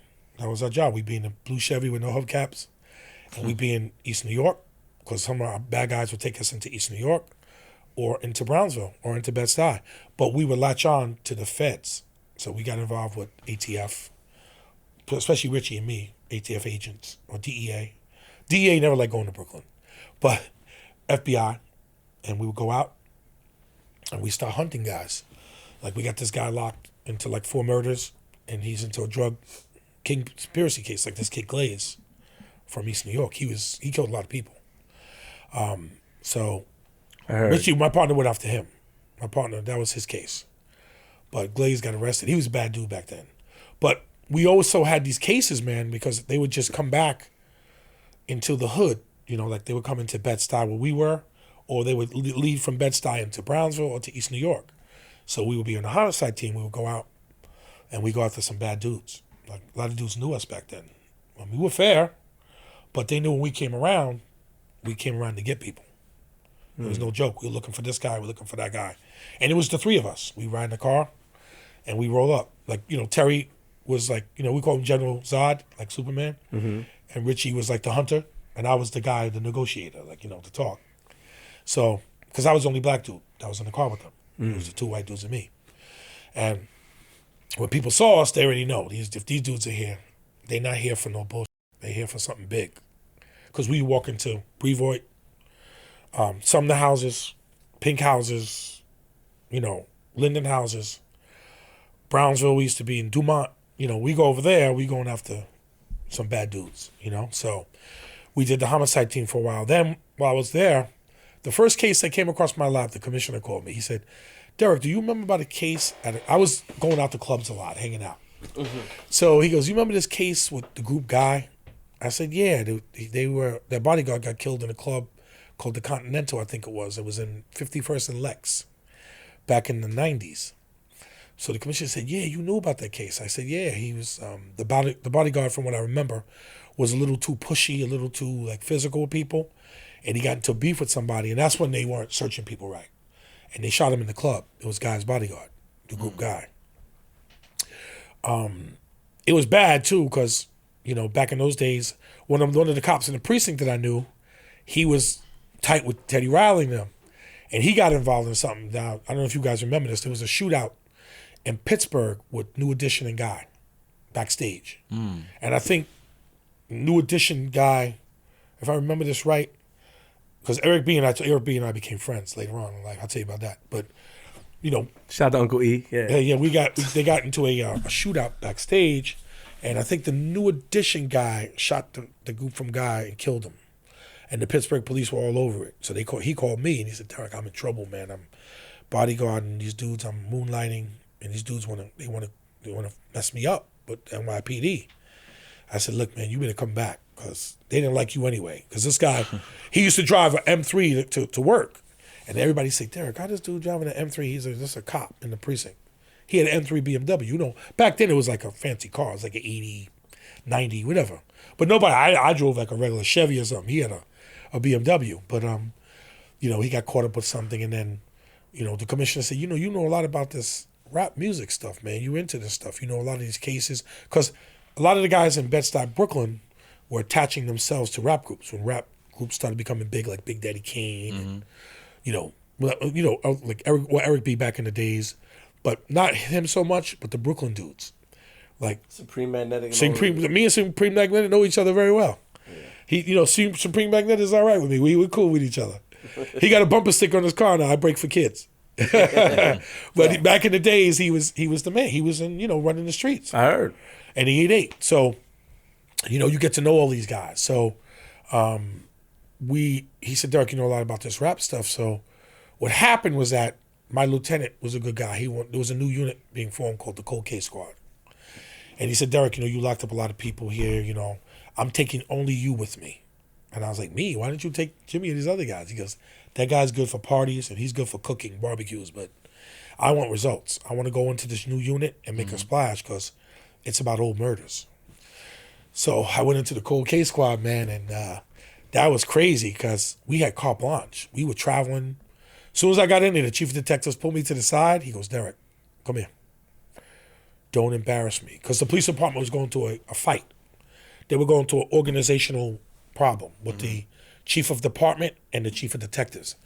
The chief of department was this guy, Louis Anamone, and he felt that the chief of detectives wasn't catching a lot of people. And he was pissed about it. There was a kid named Sleepy. Never forget this kid's name, from Flatbush area. And we had a CompStat meeting, and he said, you telling me you haven't caught this kid yet? 5 years he's been on the run? Are you kidding? The chief would yell. He was like, he wasn't the type of guy that would talk to you nicely. If he felt you weren't doing your job, he embarrassed captains and chiefs, So he said, I'm forming this new unit, but there was a big fight. So the chief detective said, look, don't embarrass me, man, because I looked at the teletype of all the detectives got assigned there, and you were one of them out of 40 detectives in the whole unit. And my partner, even my ex-partner Sutherland, said, the only guy that's worth their weight in salt is you and maybe 2 other guys. Where did they get all these other people from in this unit? I said, they picked them out, from transit, from missing persons. They wanted a complete diversity of guys. So they sent me to the Brooklyn team, of course, because I knew Brooklyn. So my partner Pete took a picture of me with a shopping cart with homicide folders in it and sent it to the chief. to mess with him, you know. And then the chief said, "You're not going to embarrass me, are you?" I said, "Pete, why would you take a picture of me in the shopping cart with case folders?" Because he was a jokester. Yeah, I understand. But people weren't joking about that. They were like, "Derrick, you're going to embarrass me because I know how you are. You're going to go to this unit and make an impact." The first year I was there, I cleared 23 homicides in 1 year. Because I had a couple cases. I hooked up with an ATF agent. Said, "Derrick, we got some Dominican cases. You want to in on it?" I said, "Yeah, let's do it." We were up in Washington Heights, Queens. I was taking out the Dominicans. They were having all the drugs and all the homicides. They were cutting people up, chopping people up, throwing them out on the highways, throwing them into the water. So we went out, we locked up a lot of people, man, and we just went after a lot of drug dealers, major drug dealers that were committing murders because, they were territorial. I know what you're thinking because I can see your face. You're looking at me like, did you take any money? Did you get No. No. Actually, who's the big drug dealer you took down that you were the part to take it down? Well, these dudes, man, was wow. Back in those days, they were the Ortiz brothers. They ran Bushwick, and they had like this dude Franklin. I never forget him, Franklin Frias. He was a murder for hire guy. He was a little dude, but he had a bad temper. One day they sent him on the job to 139 in Broadway to retrieve like some money for a kilo that was purchased. So when he got up in the car, he pulls up with the guy, and the guy was talking. He was like this. And the guy said, "I'm not paying you or your boss." Pow, pow. He shoots him. He goes, "Yo, man, you talk too much." So the guy goes, "Why'd you shoot him, man? We ain't going to get the money now." He said, "Well, too bad. Now he's dead." So it was so funny. I hooked up with an ATF agent. So I knew the Ortiz brothers were bad dudes. They killed like 5 people in Queens. Queens, Washington Heights, mostly Queens. I had Queens with them. So me and Mike Santori, the ATF agent, we would ride around in his Ford Explorer getting all these Dominicans. So the funniest thing about me, when I latch onto a case, there's always, it's like a chain, a caboose. I said, "Captain," he goes, "Derrick, what's up?" I said, "I got about 25 homicides." "What? My captain's hair was like turning white. He's like, "Well, are you kidding me? Like, what are you talking about?" I said, "Look, I talked to Franklin. He just gave me 10 murders." I said, when I went to go see him, he started throwing chairs in the cell. And I said, wait. The boss already gave you up. He already gave you up. You and Michelle, the girl who was cooking the crack. She was pissed. She goes, "I spent 3 years in jail for nothing. I could have been out sooner." I said, "Yeah." But what happened was that Franklin gave me 10 murders in East New York and Bushwick that he did. I said, "Yeah, I shot 10 people. I'll tell you everybody I killed." He knew everybody. So believe me, I was writing everything down. So What did he want for it? He blew trial on 1 murder. The feds didn't want to take him on the other murders because they said, "Well, he's in on 25 now, so he's probably out now." Because most of the guys he killed were drug competitors, So I was working the club one night, and I was like, you see me in the club sometimes. I was in the club, and one of the dudes showed up from Brooklyn. He said, "Yo, Derrick, what's up, man? Parker, remember him? Remember he chopped that lady up and put her under the steps?" Oh my God. So the promoter goes, "Derrick, you gonna let him in the club?" I said, "Well, he did his time. What can I tell you? He's a customer." He's like, "You gonna let him in? Are you serious?" He was pissed. He was like yelling at me. I said, "Adam, relax." I can't tell the guy. He did his 18 years, whatever he did, and he got out for the murders. He cooperated against the boss of the gang, but he was part of a lot of gangs, But there was a lot of big name people that I spoke to, and it wasn't just in one borough. It was in Manhattan. It was in Queens. It was in the Bronx. Did you ever come across anybody from the Supreme team or anything like that? You know what? A little bit, but I wasn't so much with the Supreme. They had a task force already signed to that. This one guy I know, I think his name's Pat. He had that case. He was pretty much dealing with the Supreme team. I was involved somewhat of it when they killed the cop in Queens, Eddie Byrne, and I was in East New York. So some of the bad guys that killed Byrne were from the area I was in the 7-5. So we had to go help pick them up. I got assigned to a task force because then when you kill a cop, everybody gets pulled. Okay. I want the best of the best. That's what the chief said. I want Parker. I want this guy. I want these guys. I want those guys. These guys. I want 12 guys of my guys that I'm picking to go after these dudes. How did they get the guy that killed the cop? How did they find him? From what I remember, there was some information that was given up by somebody who got arrested. Somebody told. Yeah, that led to it. But they they had some information too. I don't know if they had a witness at the time, if I remember. But they did a good job in catching everybody and then, getting everybody to turn because those guys did a lot of years in jail, What about Fat Cat? Did you have any dealings with a guy? Nah, in fact, I always knew about Fat Cat, but he wasn't on my radar at the time. There were other guys dealing with him. I was dealing with other guys. Got it. That were bigger, in my opinion, especially Spanish guys. I had some real dudes that were moving heavy weight, but remember, they were part of a drug organization where they killed like 10 people. So that sort of outweighs Fat Cat killing one guy in a corner. I'm not saying it's not a priority, but it wasn't at the time. It was more that. I mean, it seemed like you're trying to let your nuts hang because you talking about you dealt with guys bigger. I don't know what that means. Bigger. What do you? Well, bigger. What I mean is like bigger in the sense where they were more out there. They had more international ties. To other countries, other cities. Got it.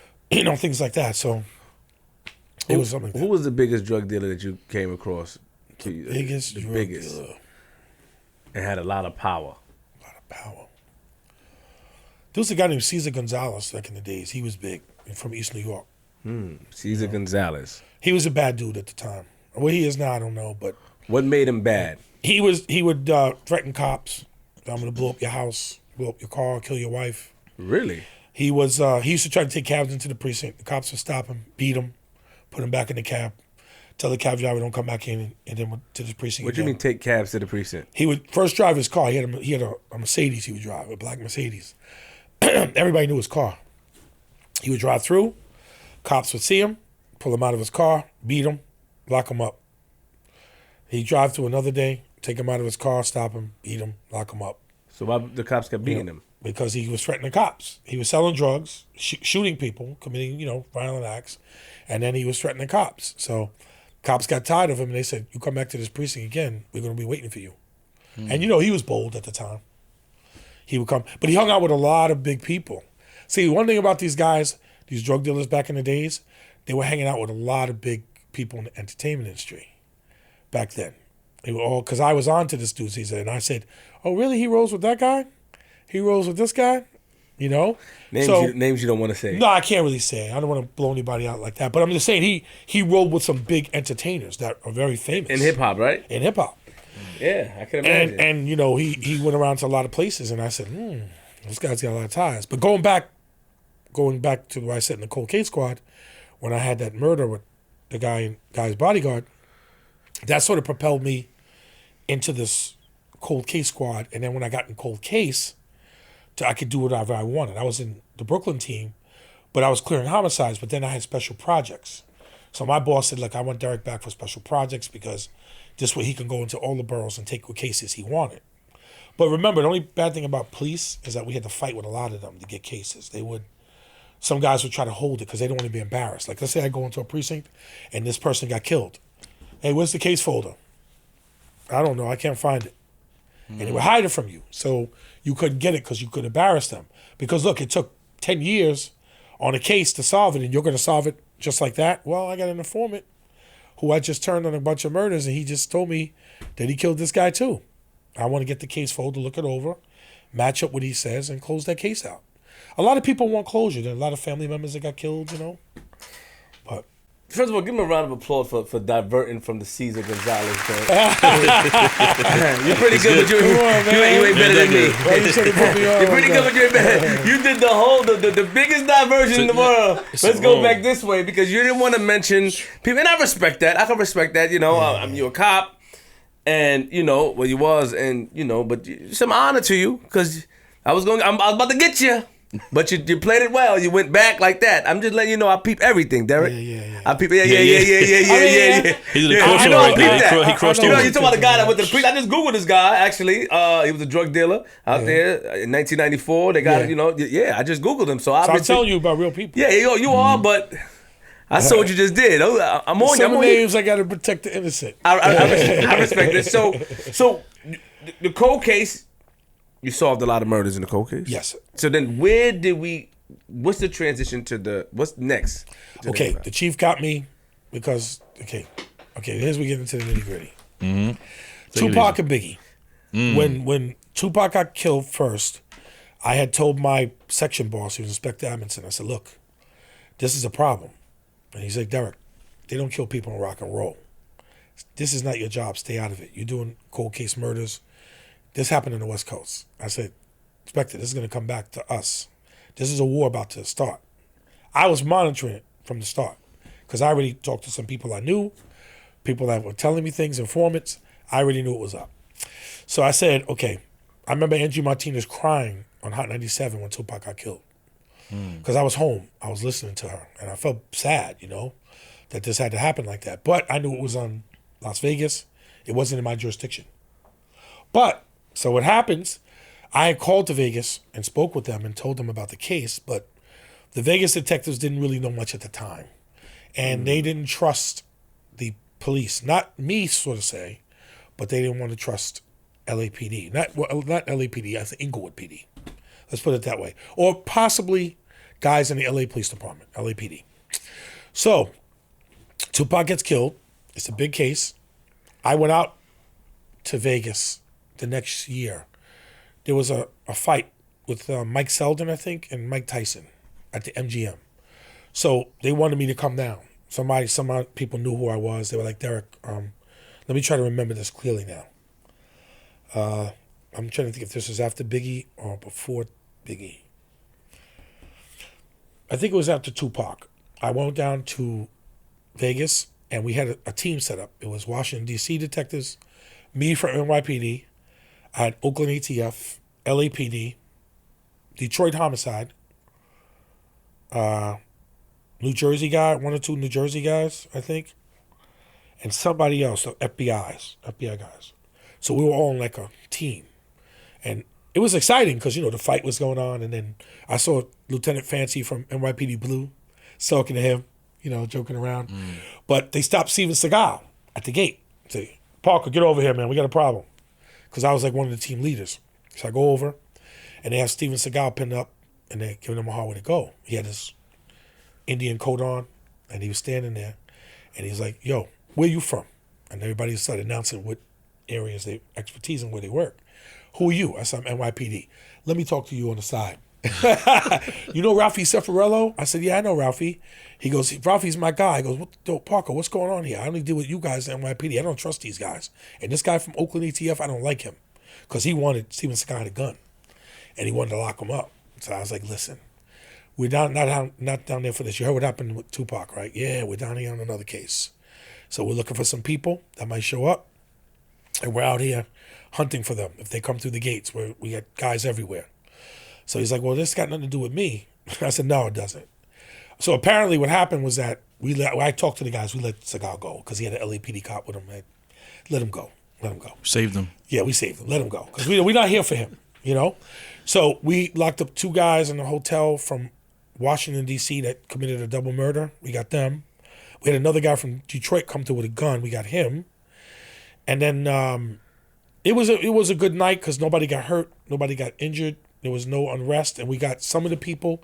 We didn't get everything we wanted, but we did find some people that we wanted to talk to about Tupac's murder and stuff like that. And we talked to them. And then that was the end of it. I think we got some pieces. I teamed up with a lieutenant out there who's a detective, he's a lieutenant now. And he was giving me all the information about L.A. He goes, Derrick, you see this thing, 666?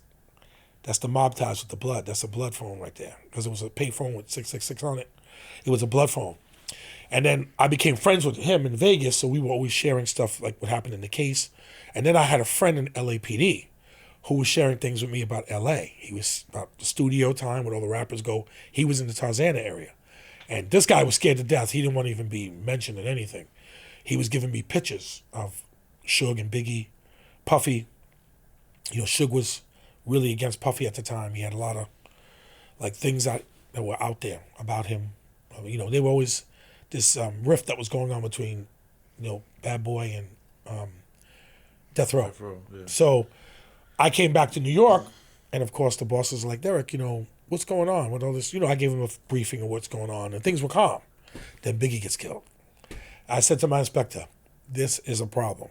Derrick, I'm telling you, stay out of this. This has got nothing to do with us.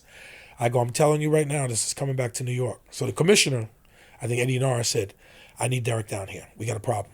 So they summoned me to One Police Plaza. And, when you go down there, you're like, oh, shit, I better have all my P's and Q's together. I'm going to see the big bosses. Yeah. So they're like, Derrick, the chief came out with the commissioner. We got a problem. They're making death threats at the funeral home for burying Biggie up in the Frank Campbell Funeral Home. We got all these death threats against Faith, Little Kim. We need you to get on top of this. So they signed me to the funeral detail for 2 weeks. I was up there every day. My lieutenant was being really tough on me at the time. He was like, why are you leaving cold case and going up there? My inspector was mad too. You're not helping us any. You're not solving any more murders. You're up there working on this. So the chief got mad at them. And he goes, I'm a 2-star chief. Derrick's up here with me. Do you understand? Don't call him again. Click. So I was like, this is going to be problems for me when I get back to my office. My boss is going to be mad. So I stayed there for a long time because I had to make sure that nobody got killed up there. When Biggie's body came in, I was with the detectives from the 19th. The body came to the funeral home. I was there in the funeral parlor looking at the body with them, and we were talking about it. And they're like, Derrick, you're the big dog here. What's going on with this? I said, this is a lot going on, bro. You guys don't even know half of it. What's going on with this? Did they know that Orlando killed Tupac back in the days? I knew it. I'm gonna be honest with you. And I'm going to say this something. Yeah, I know you're going to say this too. Don't go to the closet. Don't go. All right. Don't let me but go. what happened, here's what happened with Tupac. Keep it real, Derrick, with me. Let me get something. I'm going to try to keep this real with you. The guy from Tarzana and me were friends. And he was a cop there. I was a detective in New York. We became friends, and he was sending me correspondence from L.A. to New York. We found the white Cadillac that Orlando Anderson was in. It was us that found that Cadillac. We were the ones that gave it back to L.A. I gave it back. He said, Derrick, I got to give this over to the robbery homicide guys or Vegas because you and I identified the Cadillac. Because we knew it was a white four-door, I don't know if it was a Savandaville, whatever it was. The caddy he had came up somehow. And he and I put 2 and 2 together, and we had to notify Vegas about it. So that was a big thing. And then we were just in touch with each other, but he wanted not to get too involved. He was a little fearful, like a lot of these rappers and what the ties they had to the police. Because back then there was a lot of corruption in L.A. with the LAPD. And Vegas was even scarce about LAPD and Inglewood PD. That was a big, big problem. You see, so this became a big, big problem when it went down. And, when Tupac's case came up and people felt it was retaliation when Biggie got killed for Tupac, now it became not a chess game, but it became a puzzle that needed to be put together, so to say. And you knew that Orlando killed him. I knew that, yes. Orlando was in the car with 3 other guys. And to the day, from what I know right now, 3 of them, Orlando and 2 others are dead. The only guy that's still alive is Keefe D. He was one of the guys in the car, but he's still around. And where is he? In L.A. Probably chilling. So, but Orlando was the trigger man, yes? Yes. In my opinion, and from what I discovered, yes, it was him. So you found the car, you gave it to them. You found out about the car and gave it to them. We don't know how a guy from New York finds out, but we get to that later. Right. So you found out about the car, you gave it to them, and you mean to tell me, back when they died, you knew the guy Orlando did it? Yes. Telling you, I knew. He was there. We had the videotape from the MGM. Okay. We knew about the fight. That's a we fact. knew that they stomped him out and that Suge Knight went back with Tupac. We saw the video where they stomped out Orlando and because he had the beef with Tupac, so he went back and they took his chain. I think it was it Tupac's chain? I'm trying to remember. Back in those days, this is a long time ago. But they stomped him out and Orlando was a Crip. Mm-hmm. And remember, he was the nephew, I think, of Keefe D. I think he was related to Keefe or somebody. He was the nephew of somebody. So he went back and got his crew, and they waited. There was a planned attempt hit on Tupac that was going to take place because they were going to get him and Suge for what happened at the MGM. That's how it all started. So, wait, hold on. So, my thing is that why? Okay, so that's how it all started. So, where do you think that they thought that when Biggie got killed, that it was a retaliation for Tupac. How did all that become a crossfire? There was who how can yeah. Breathe heavy. Because I'm gonna ask you about stack bundles too. Yeah. I'm gonna get you. Yeah, I know a lot about that. You think I don't know? I was a close friend of mine. Yeah. How can the system cause such a mix up? Because now you have to look within now. Now you got to look within and see if that was intentionally done. Okay. Because now Orlando was a guy from out there, and they had their beef. First of all, I don't know if he killed him, but I don't know personally. But I'm just talking about what I read. He's from out there. That's a whole situation where he took the chain at a mall a while ago, and then they caught him and they jumped him. Yes. Yes. So now, fast forward, that's a whole LA situation. Now, when Biggie gets killed, how do they tie the whole thing and try to make it? You know, I'll make this real. It's like dirty. It's dirty system. It's a dirty system. Okay. Remember this: Las Vegas is a transient city. Everybody goes to Vegas not really to live, but to hang out and party, right? Can we all agree on that? Yeah. Break it down to me. So the bad guys either come from a couple places, L.A., right? Mm-hmm. Maybe New York, maybe other places, but they're not from Vegas. Okay, Vegas is the transient spot where everybody goes to. When Tupac gets killed, right, in Las Vegas, the guys that did it were Crips from Los Angeles, right? Orlando's tied to Crips, Los Angeles. Now, when Biggie gets killed in L.A., the guys that kill him are Bloods, right? There's a blood tie there. Okay, yeah. So, I don't know if you guys knew this. When Biggie got killed, there were about 13 to 15 homicides. I might be exaggerating a little. When he got killed, there was such a war between the Crips and the Bloods out in L.A., and a lot of people don't know this. A lot of people got killed. I remember that. There was a shootout where I was talking back and forth with LAPD, and they were telling me, hey, we got 3 more homicides. This guy got killed. This guy got killed. It was a war going on. Right now, there were a couple of tangible problems that were happening. First of all, we know that in the Tupac case, the bad guys are from L.A. In the Biggie case, the guys are from L.A. Everything points back to L.A. Follow what I'm saying? Okay. I'm with you on the train. You got Suge, who hated Puffy with Bad Boy. They had their issues. Then you got the Crips and you got the Bloods. Now, there was supposedly, there was always, whenever you investigate theories of cases and homicides, there's always a lot of different factors that come up. One of the things came up was there were protection money paid to the Crips for Biggie while he was in Los Angeles, because he knew that he had problems with Suge and other people because of the East Coast West Coast feud that was going on. And it all really started basically when Jake Robles got killed by Wolf in Atlanta in 95, I think. So it just perpetuated itself and it became really big.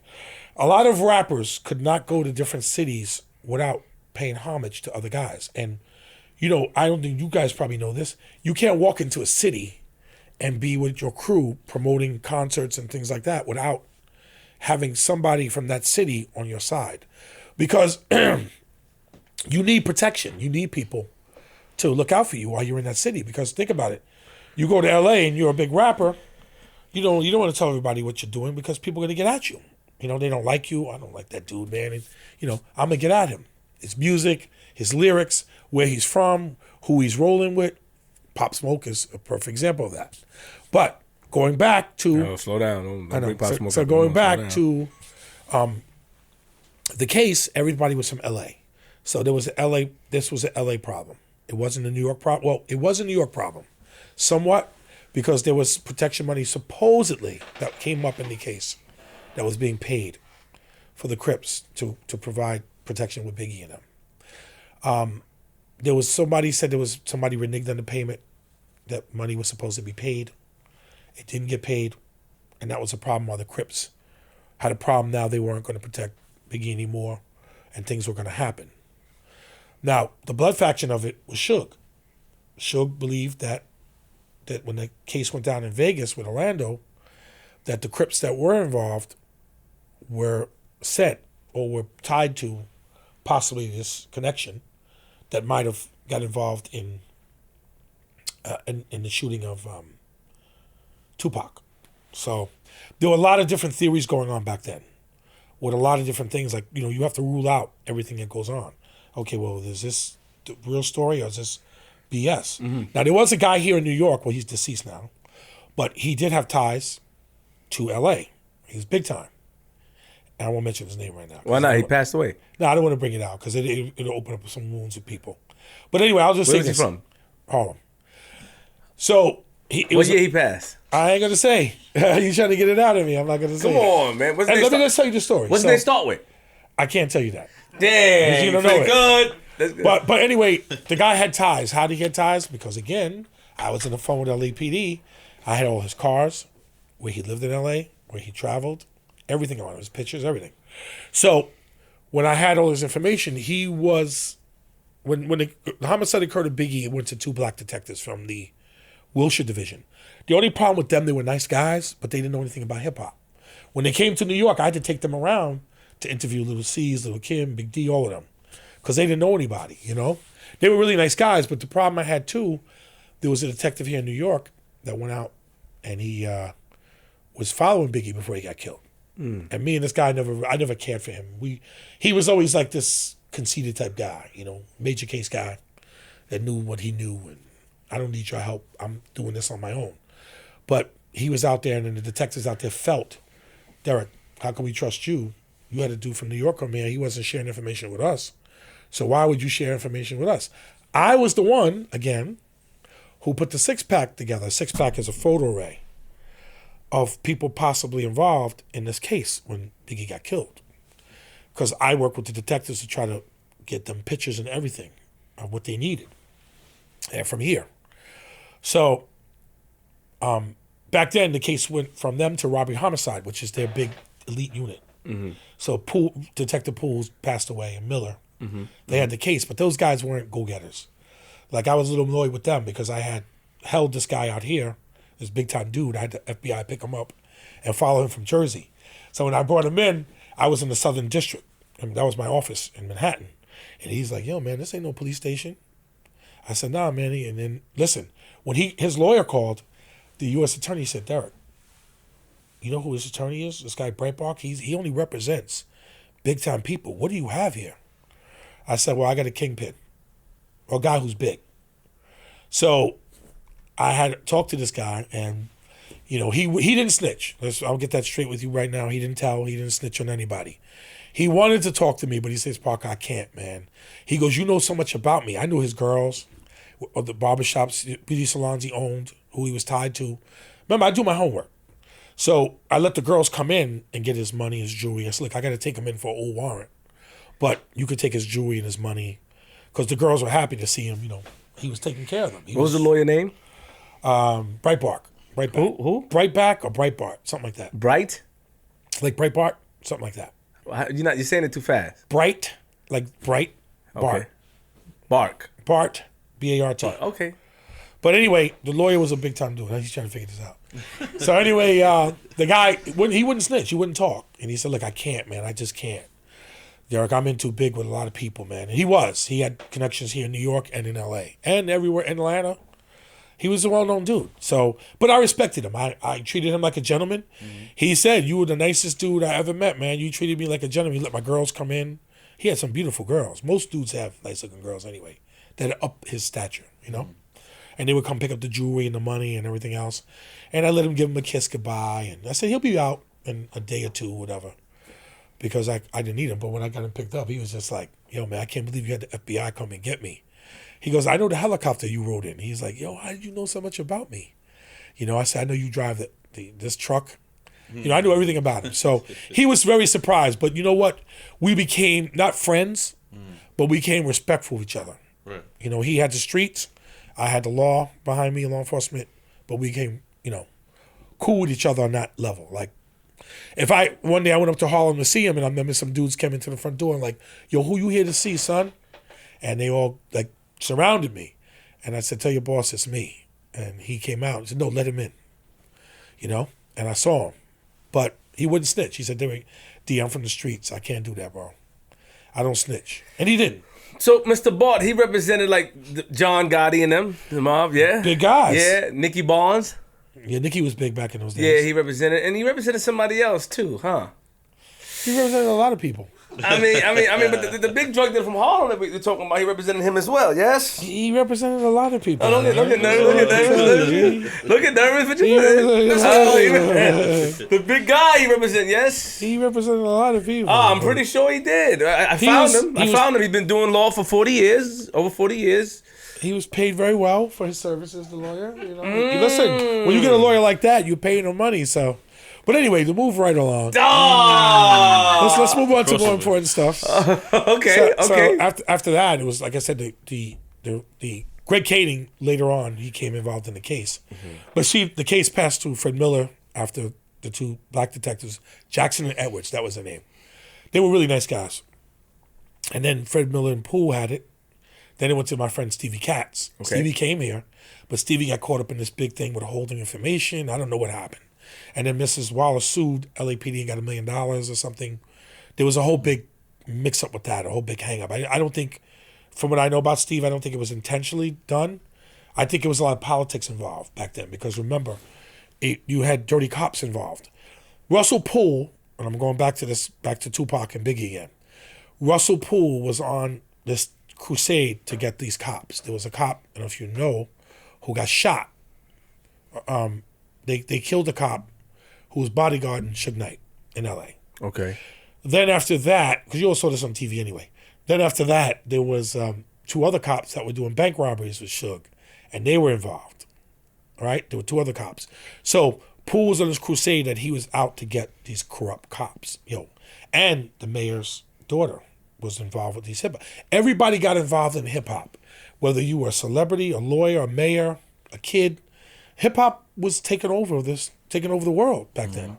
And a lot of people got involved. You had big-time lawyers, everybody, pretty much. So the big problem was when that case happened, I got back to New York, and then, my bosses were like, Derrick, this is a big problem. When we did the funeral, I rode in a car with the people. We went through Manhattan from the funeral home to Brooklyn. People tried to turn my car over when I was driving with the LAPD guys inside. It was a crazy situation the way we drove to, because we went to Brooklyn. But the chief saw me. He's like, Derrick. I said, Chief, get these people back, man. We got to get to the neighborhood. We're going to the burial site. Or I think Biggie was he cremated? Is he cremated? Yeah, he's cremated. So we were going to go to the site. We had the LAPD detectives. We had a big caravan of people following. We had the SWAT team with us. They were following us to make sure nothing happened to us. We were going. So my boss said, look, Derrick, this big case, you're going to be assigned to Rap Intel. And you're going to go to, because you said you're getting a lot of flack from your bosses and other people that they're getting mad at me, and I'm the chief of the department. I got 4 stars. That's how he spoke to me. You're getting a lot of flack, a lot of people giving you a hard way to go because your bosses are mad that I'm pulling you. Well, guess what? Now you're transferred. You work for me directly. So you and the commissioner. My lieutenant, let me tell you something. He was like, Derrick, I don't want to know these people, man. He goes, these people up there. He said, in Xerox, the middle manager never meets the president of the company. He goes, do you ever notice that? And here, you know all these guys. You had history with them back when they were like captains and stuff, and they're all chiefs. And my lieutenant was hiding one day. The biggest thing that happened that was pretty much pissed the commissioner off, Carrick, was the shooting at Hot 97 with Little Kim. I was in Vegas with The Rock. I was moonlighting, on my vacation time, bodyguarding The Rock. And we were backstage in WWE. He said, Derrick, they just shot up Hot 97? I said, yeah, I just got 5 calls from people in the street. So I knew the chief was going to call me next. Derrick, where you at? Vegas. Your fun time's over. Get back to New York. We'll have somebody pick you up from the airport. What flight you coming on? You coming right to One Place Plaza. The commissioner wants this now. I was like, oh, man. So I got to come on vacation short. I'm on the plane. They pick me up right to police headquarters. Carrick pulls out in the car. I'll never forget this. Derrick, get over here. My lieutenant was with me. He was trying to hide. He's a white guy. He can't hide. So the commissioner's like, I want these motherfuckers. You understand me? I want these fuckers. I want you to catch all of them. I want everybody involved. Did you see the video? Get with the chief of detectives. I don't care how much it costs or what it takes. I want them. Yes, sir. My lieutenant was like this. Why is that guy hiding? I said, he's not hiding, Commissioner. He doesn't know you. Because I knew the commissioner. He's like, my lieutenant was so scared and so nervous. I don't forget. He was like, Derrick, I don't want to know these people, man. So I had to go upstairs, and the chief and I sat down, and then they wanted to create a binder. Derrick, this hip hop industry is getting out of control. I want you to create a binder with these rappers and their pedigree information so we can disseminate it through the department. I said, Chief, I don't think that's a good idea because I have no access to the Banana or the Colombo crime families. You can't even get into those folders. I need a lock and key to get into that or permission. So the rap industry should be treated the same because you have affluent people. These rappers got big money, politics, lawyers. I think it should be the same. So he was like, no, we got to get this done. This little Kim thing is a big problem right now. I knew everything that happened. So I'm just telling you guys all you don't know all the problems that happened. There were 2 detectives. One female hated me. I didn't like her either. What's her name? My God. I can't remember her name. She worked in the 6th squad. Why you like this? She worked in the 6th squad. She came up with these two other yo-yos, and they were sitting there telling the chief, yo-yos, they were telling the chief that this is a rap war and this is what happened. I go, no, nothing could be further from the truth. I got the whole story, and I was in Vegas. I said, this has happened between Capone, Noriega, and Foxy and all of them. They all went down there, and they got into this big dispute. Hot 97 is supposed to be sacred ground. Mm-hmm. And they got into a shootout. The biggest thing that was the problem was the woman with the baby carriage going across the street. The commissioner was pissed about that. These animals have no right to be down there shooting with a woman in the street. I don't know if he referred to them as animals, but he was pretty pissed at them. He called them a lot of names. But he goes, they're shooting and right in the middle of broad daylight. And the woman had a baby carriage. She was pushing it. Hot 97 took a lot of flack too for that because of course they were going to get evicted. It was a whole bunch of problems on. They had to change their whole way of doing business. Mm-hmm. But the Kim case was big, and the chief was like, I don't care. Then everything just started to happen, man. Shooting in Queens, Noriega and Capone got involved in something. I had to go out to Queens. Then I had to go to, this guy got killed. This guy was involved with rap music. Then it was shootings. The chief said, some of these rap people in this community are victims. They're perpetrators. And what's going on with this community? Why are they shooting and robbing? Why are we getting so many cases around in all these different precincts? I was going from precinct to precinct to precinct. Detectives knew me because I had a reputation in the job, so I was in the squad. You know what I mean by the detective squad? I had a background. When people see that you don't have a background, they challenge you. Like if you go into places, like where did you work? Like, I went into Midtown South, case in point, when I had the shooting at the, with Puffy with J-Lo. So they called me, and I was home. Chief said, Derrick, go right down to Midtown. They had the shooting with Shine at the Kit Kat Club? No, not the Kit Kat. It was a Club New York. Mm-hmm. Get on your clothes. I know it's 3 a.m, 2 a.m. You have to go. I get up. I got to the precinct. All the lawyers started applauding. Finally, somebody with brains is here. They all start clapping.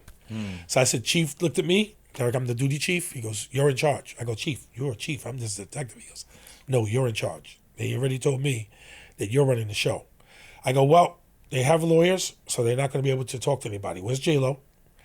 I went in the back, got J-Lo. I uncuffed her from the cell.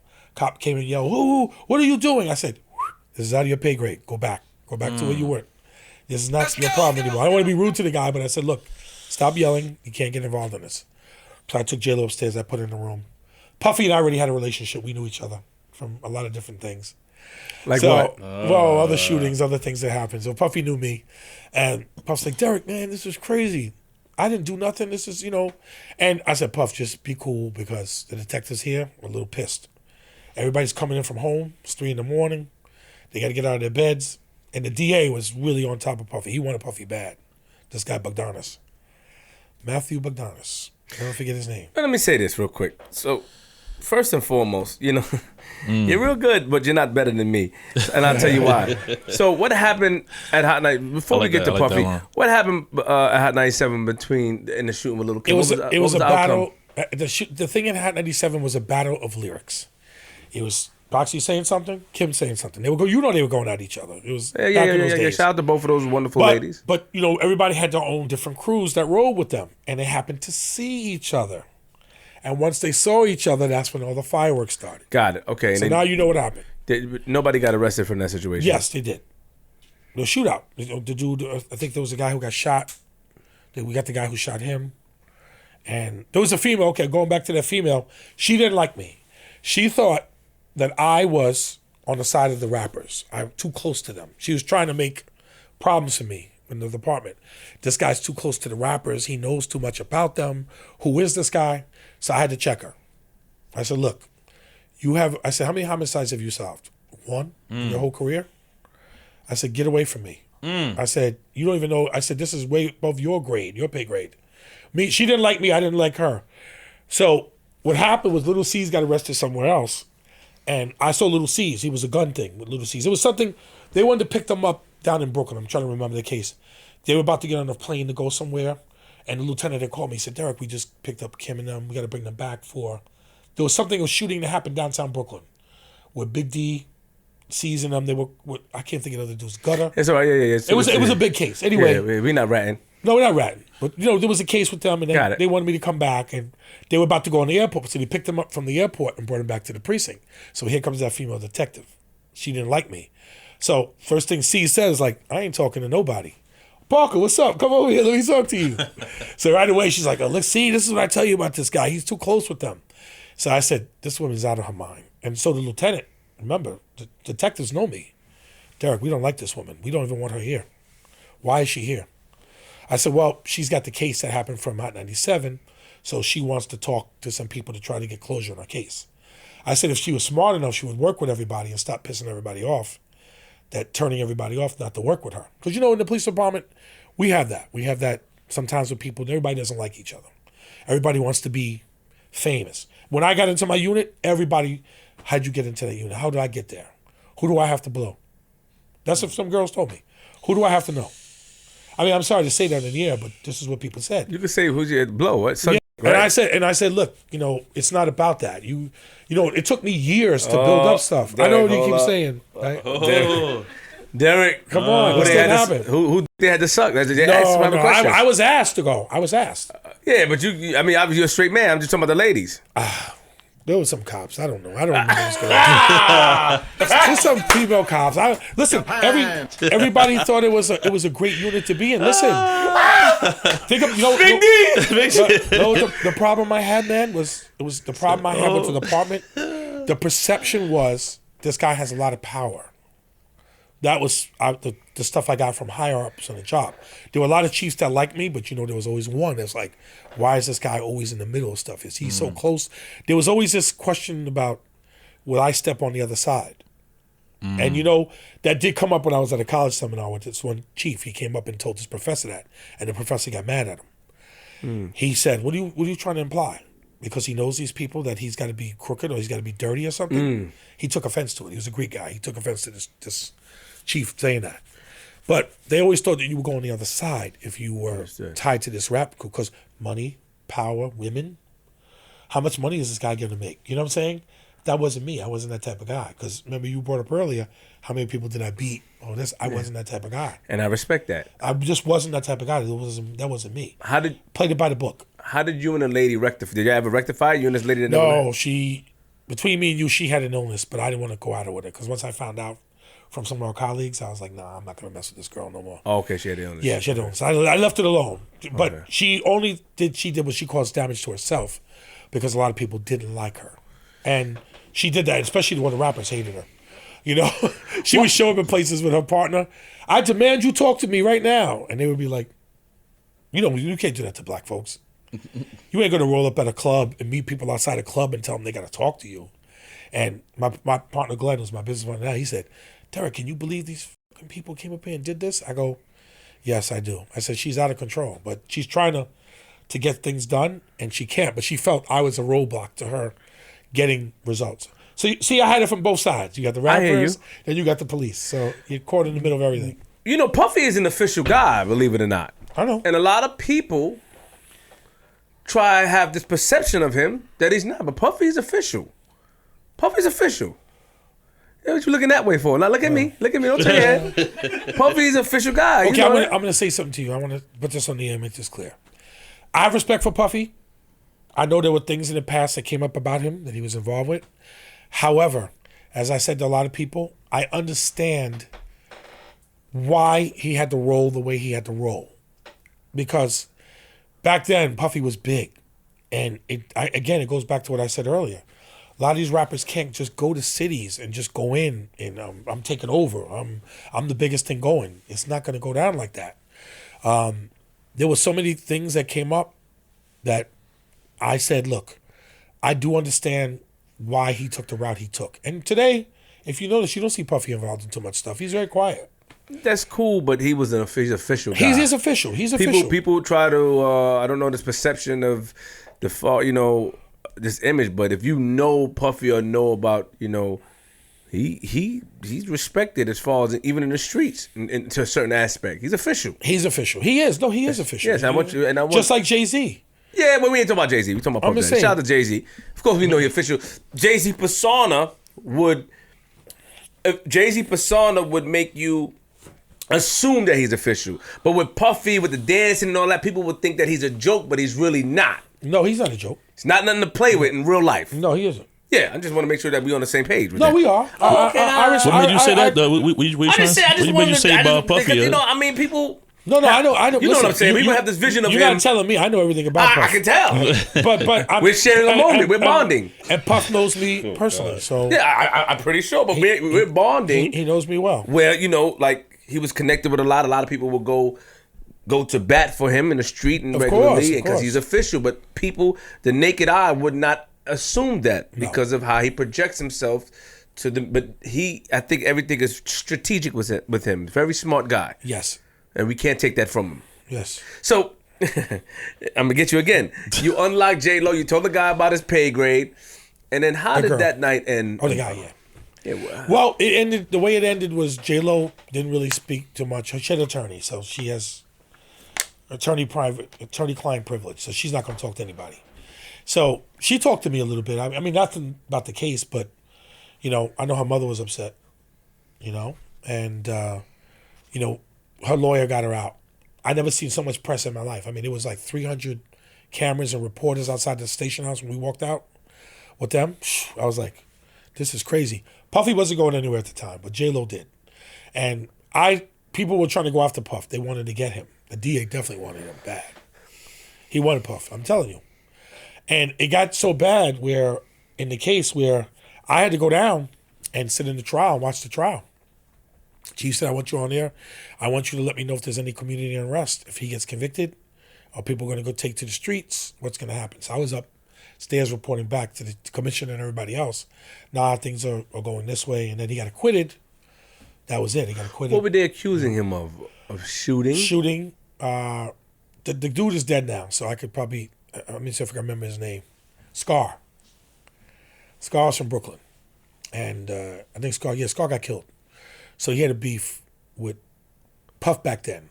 And somehow Shine got involved. And the shooting happened. Everybody said Shine had a gun. So that was neither here nor there. Everybody already said that. Then they tried to tie Puff into it, say that he did this and did that.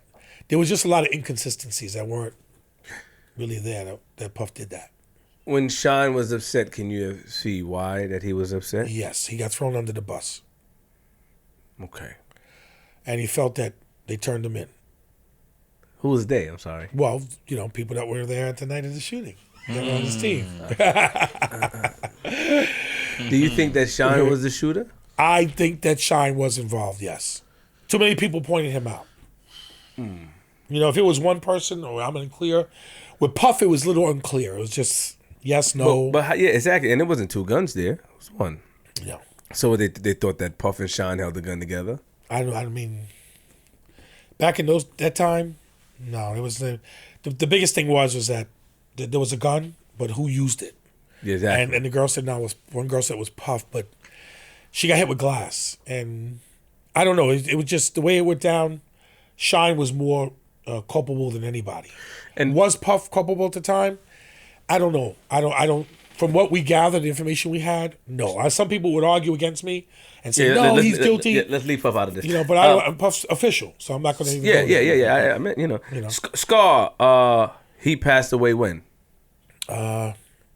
Maybe 5-6 years ago. Did he cooperate because he's the one that got shot in the club, yes? I don't think Scar cooperated. from what I remember. He did it. Okay. Did he get shot in the club or was? He got shot somewhere else. Oh, you mean when he got shot that night? No, he didn't get shot. Who got shot? Was it? Did Scar get shot? Let me think. I got to think back, man. It's been a while. I know a girl got hit with flying glass. A girl got hit. A girl got hit maybe in the leg or in the arm somewhere. I don't know if Scar got hit. Okay. I don't remember. At the time, I don't remember. Yeah, let's move on. Real quick, let's go back a little bit. Let's moonwalk a little bit. What was the reason that Wolf killed Big Jake? Dispute. Over? At the time, I'm not sure. It could have been. It was just. I wasn't involved heavily in that case. Okay, respect. Yeah. So, I know it was a dispute they had between them. It was at a concert or something. I don't know if they met backstage and they got into it, or back then it was different with crews going around to different cities because it was easy to get into a beef. R.I.P. Wolf, R.I.P. Jake. Yeah. I knew Wolf, one of Wolf's daughters. She's a battle rapper. She was. I don't know. Yeah. So, do we know who killed? Are you looking that way? You all right? Yeah. We gonna be here all night, man. Listen. I have. There's so much I have. It's man. okay. Don't It's worry about that. Yeah. Do we know who killed Biggie Smalls? Do you know? Yes. Is it out in the public yet? Yeah, it was mentioned.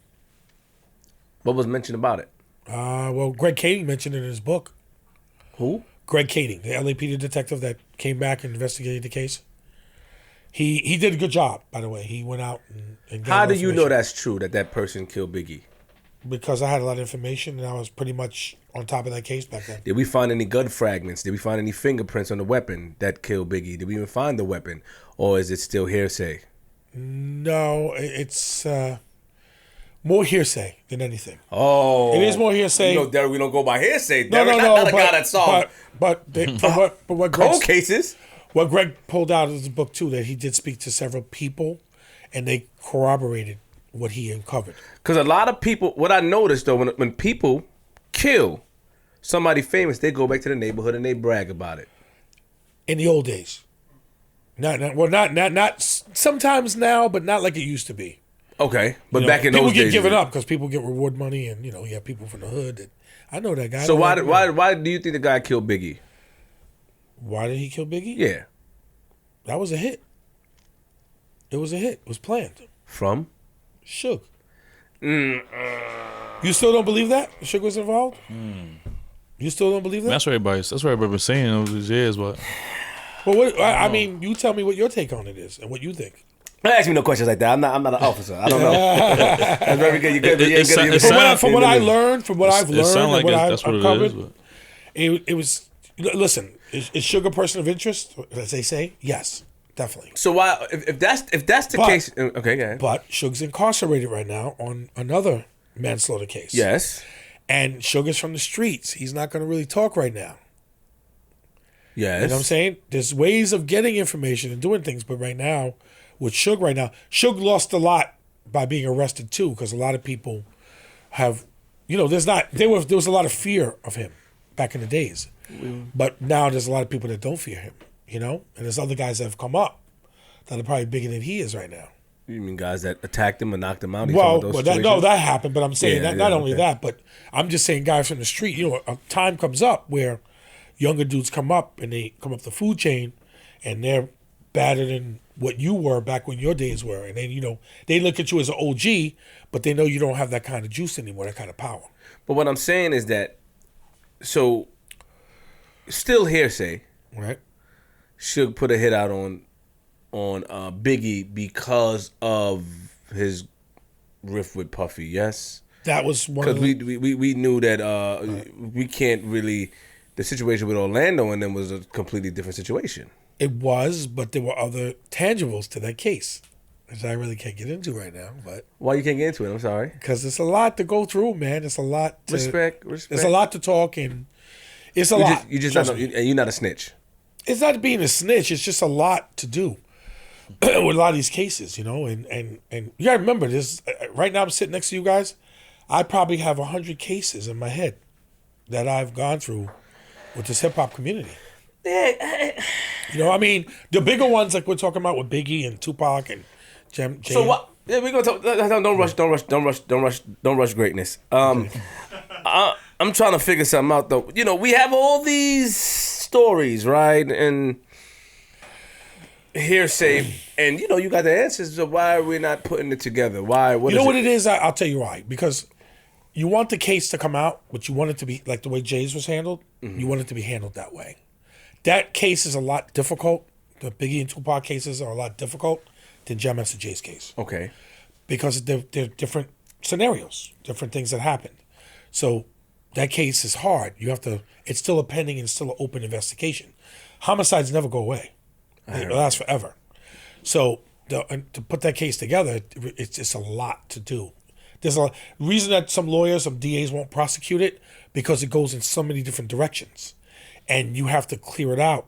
That you have to bring it to one conclusion, and take the others and like, okay, this didn't happen, and rule them out before you proceed with a prosecution.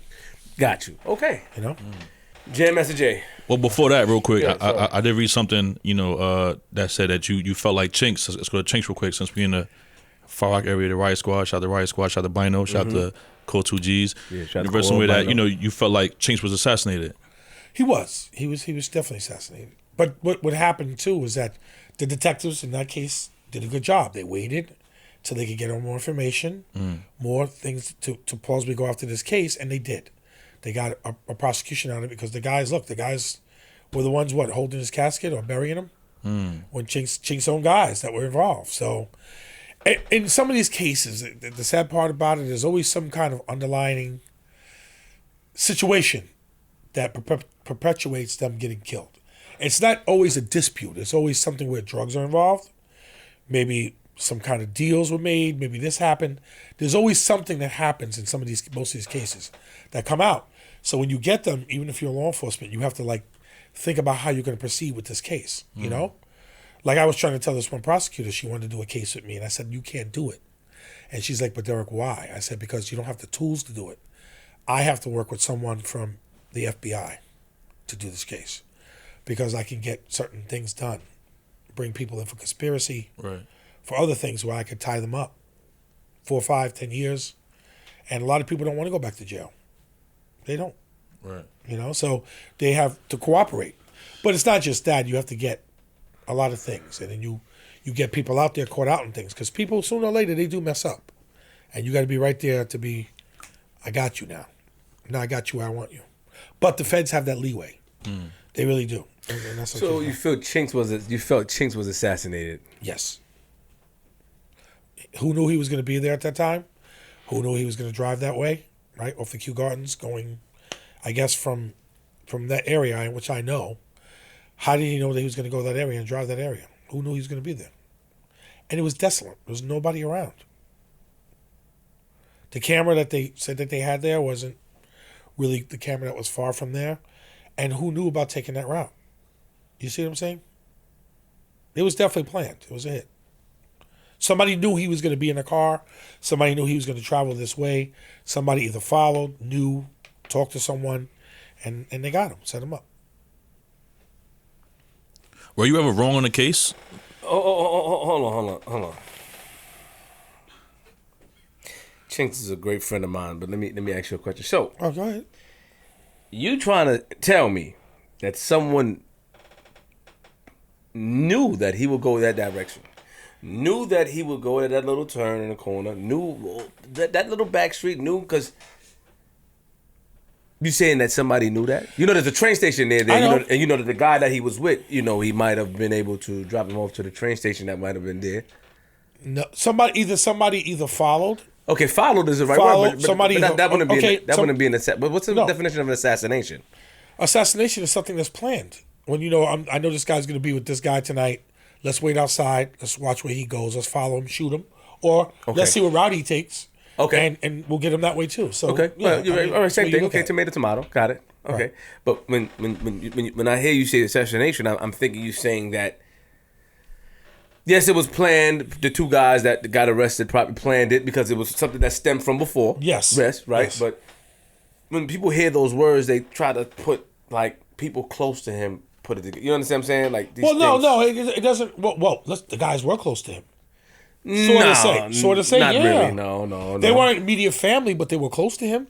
Listen, if somebody gets killed and they're carrying your coffin or at your funeral, paying their respects, at your funeral, we got him on. It was the wrong guy. The guy didn't carry his coffin. Okay, what about the guys that came out with the? Okay, you say the guys didn't carry his coffin. Were they at his funeral, paying their respects? Yeah, one of them was. Yeah. Okay. Yeah. And the other one gave up the other one. And somebody else gave information.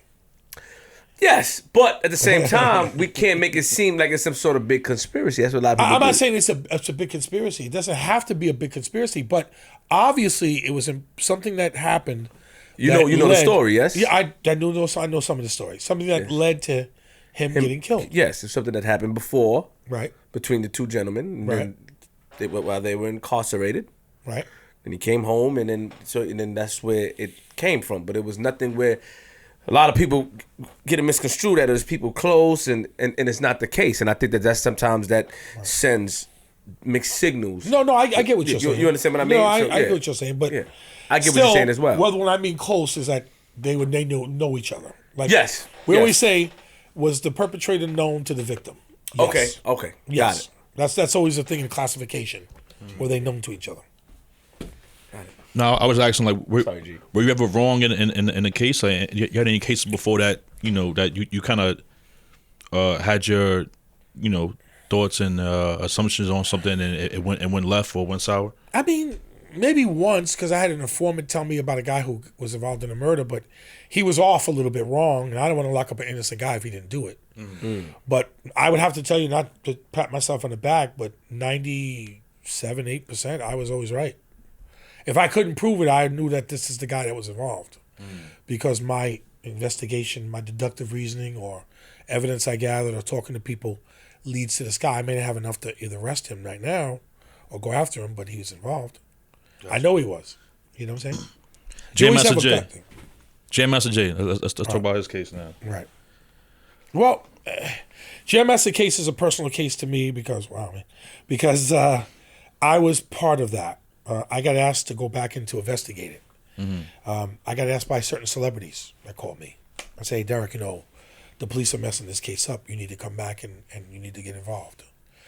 There were two big celebrities that called me, spoke to me. I said, okay. I went back. I knew the lieutenant who had the homicide squad, Rich Bellucci, really nice guy. He said, Derrick, I could use your help. I'm having problems. But the two detectives from the 103rd, they were good guys. They were just coming down too hard on these people, and you can't force people to say stuff right away. Like, you better tell me or I'm going to arrest you. Or you can't deal with people like that, especially in this industry or in the streets. People don't always come back. You got to try to befriend them and be friends with them and try to let them see that you're sincere about what you're doing, And in Jay's case, it was sad because I got involved right from the start. And I had resistance too, don't get me wrong. When I came back from the funeral with Lydia in the car with me and her girlfriend, the cops pulled me over in my car with two detectives. And they said, Derrick, I'm taking her into the precinct now. I'm going. The one detective, the white detective, was aggressive. He's like, I'm going in your car. I said, no, you're not. He's like, I am going in your car. I said, you're not going in my car. I said, let me get the lawyer on the phone and we'll work this out. So we went to the precinct. She met us there. But I yelled at the black detective that was there because I said, yo, you guys are messing this whole thing up, bro. I said, this dude is out of control. Like, you got to control him. He was like one of those hard, he like he said, Derrick, he's the type of guy that's like one of those hard-nosed detectives. I get it. Right. But this particular case, if you see I'm here, I told Bernie, if you see that I'm here and you know me, you know the type of guy I am, you got to corral this guy. He can't be going crazy like this. He's going to screw things up. Then they're not going to want to open up. I mean, he had them so upset in the car, like they were going to be arrested that they didn't do anything, and there was just a lot of problems in that case. A lot of problems. To go on it, we would be here to another 2 hours. Yeah, you're trying to leave. Yeah, it would be a lot. So I don't want to even bring it into that. I'm glad that the guys that were responsible are brought to justice. Did you know they were responsible before they were responsible? I wrote about it in my book, that they were responsible. I hit it right on the head. And how did you know that? Because I did the investigation of the case. I knew that they were involved. And talking to people, evidence that I collected and gathered, I knew that they were responsible. You think somebody snitched on somebody else? Yeah, of course. They snitched. I don't think the case, I'm being honest with you, the case is not over yet. There's still going to be more people to get picked up. You'll see that. Before trial starts, If it goes to trial, you're going to see some more people. I watched an interview with It's AG Yeah. TV, and you were saying the same thing you're saying now, that you think that more people are going to get picked up, yes? Yes. The feds are not going to. So you wrote about in your book, you named the 2 perpetrators that were named. Yes, I did. You named them. Yes, I did. And one of the guys was mad at you, yes? The father was mad at me, Yeah. you know, at the time. But, you know, he shouldn't be mad at me. He should be mad at the people that gave his son up and everybody else. That's who he should get mad at. All right, hold on, let's slow down. Let's slow down. Let's relax. Let's relax and leave it. I'm just saying that you said that the father was mad at you. That the father had stated that. Yeah. Well, he said it on the video. I You ever met him before? No. So my thing is, one last thing is that you said you wrote that in your book. So you putting. Do you feel that you solved the case before it was solved, or you feel like you might have jumped the gun? I solved it before it was solved. And I'm confident in that. You're confident in that. Saying that. Did you get any credit for it? People congratulate me now, saying you were right about it all along. I mean, I got a lot of phone calls. And when did you write this book? 2006. And you mentioned the 2 names. I mentioned the 2 names. It's in Notorious C.O.P. I know. Hold on. I know the name of your book. So slow down. Yeah. Interesting. And nobody would listen to you. It wasn't that nobody would listen. It was the DA's. The DA didn't want to go with the case because he wanted more information. He was running for judge at the time, so he had an election coming up. He's running to be a judge. He doesn't want to mess up his judgeship. He's not going to take a high-profile case and then lose it. He wants more information. He wants to do this, and he probably didn't want to be assigned to it at the time because he was running for judge. Why do you think the feds? Do you think the feds might have used your book to pin these gentlemen? They came and saw me. They came and spoke with me, and we went over a lot of things. The feds and I. I mean, they gathered what I gave them, and what they had already. Did they gather? Did they gather more? Yeah, they gathered more. Mm-hmm. And how were they able to find out that certain details about JMJ, what he was involved in? Well, I already knew all of that. I knew. I mean, I didn't ask. I just asked. Okay, well, it was already known pretty much, but again, they took it the federal route. The ATF was involved. If you notice, they said thanks to the ATF and NYPD Cold Case Squad. I used to work in Cold Case, so I remember. I know, and I used to work with ATF, so I know how they work. So they did a great job by, looping in one of the bad guys who was out and bringing him to justice because the other guy's already incarcerated. Did the people in the studio cooperate? They did somewhat. Some tough people over there in that neighborhood. Yeah, there is somewhat. Very tough. I talked to a lot of people in the neighborhood. You gotta put some respect over there on Hollis' name. They're very some stand-up people over there. No, there is. I talked to some people, like Jay's friends and people I knew and people that came out, and couldn't really get information that you wanted at the time. No, because streets doesn't always talk. There's no snitching rule. Everybody doesn't want to snitch, but sooner or later things come out. Whether it be today or tomorrow or next year, it comes out. You just have to be patient and wait. And you feel like more people are going to get incarcerated? Yes, I do. Do you feel JMJ was also a hit?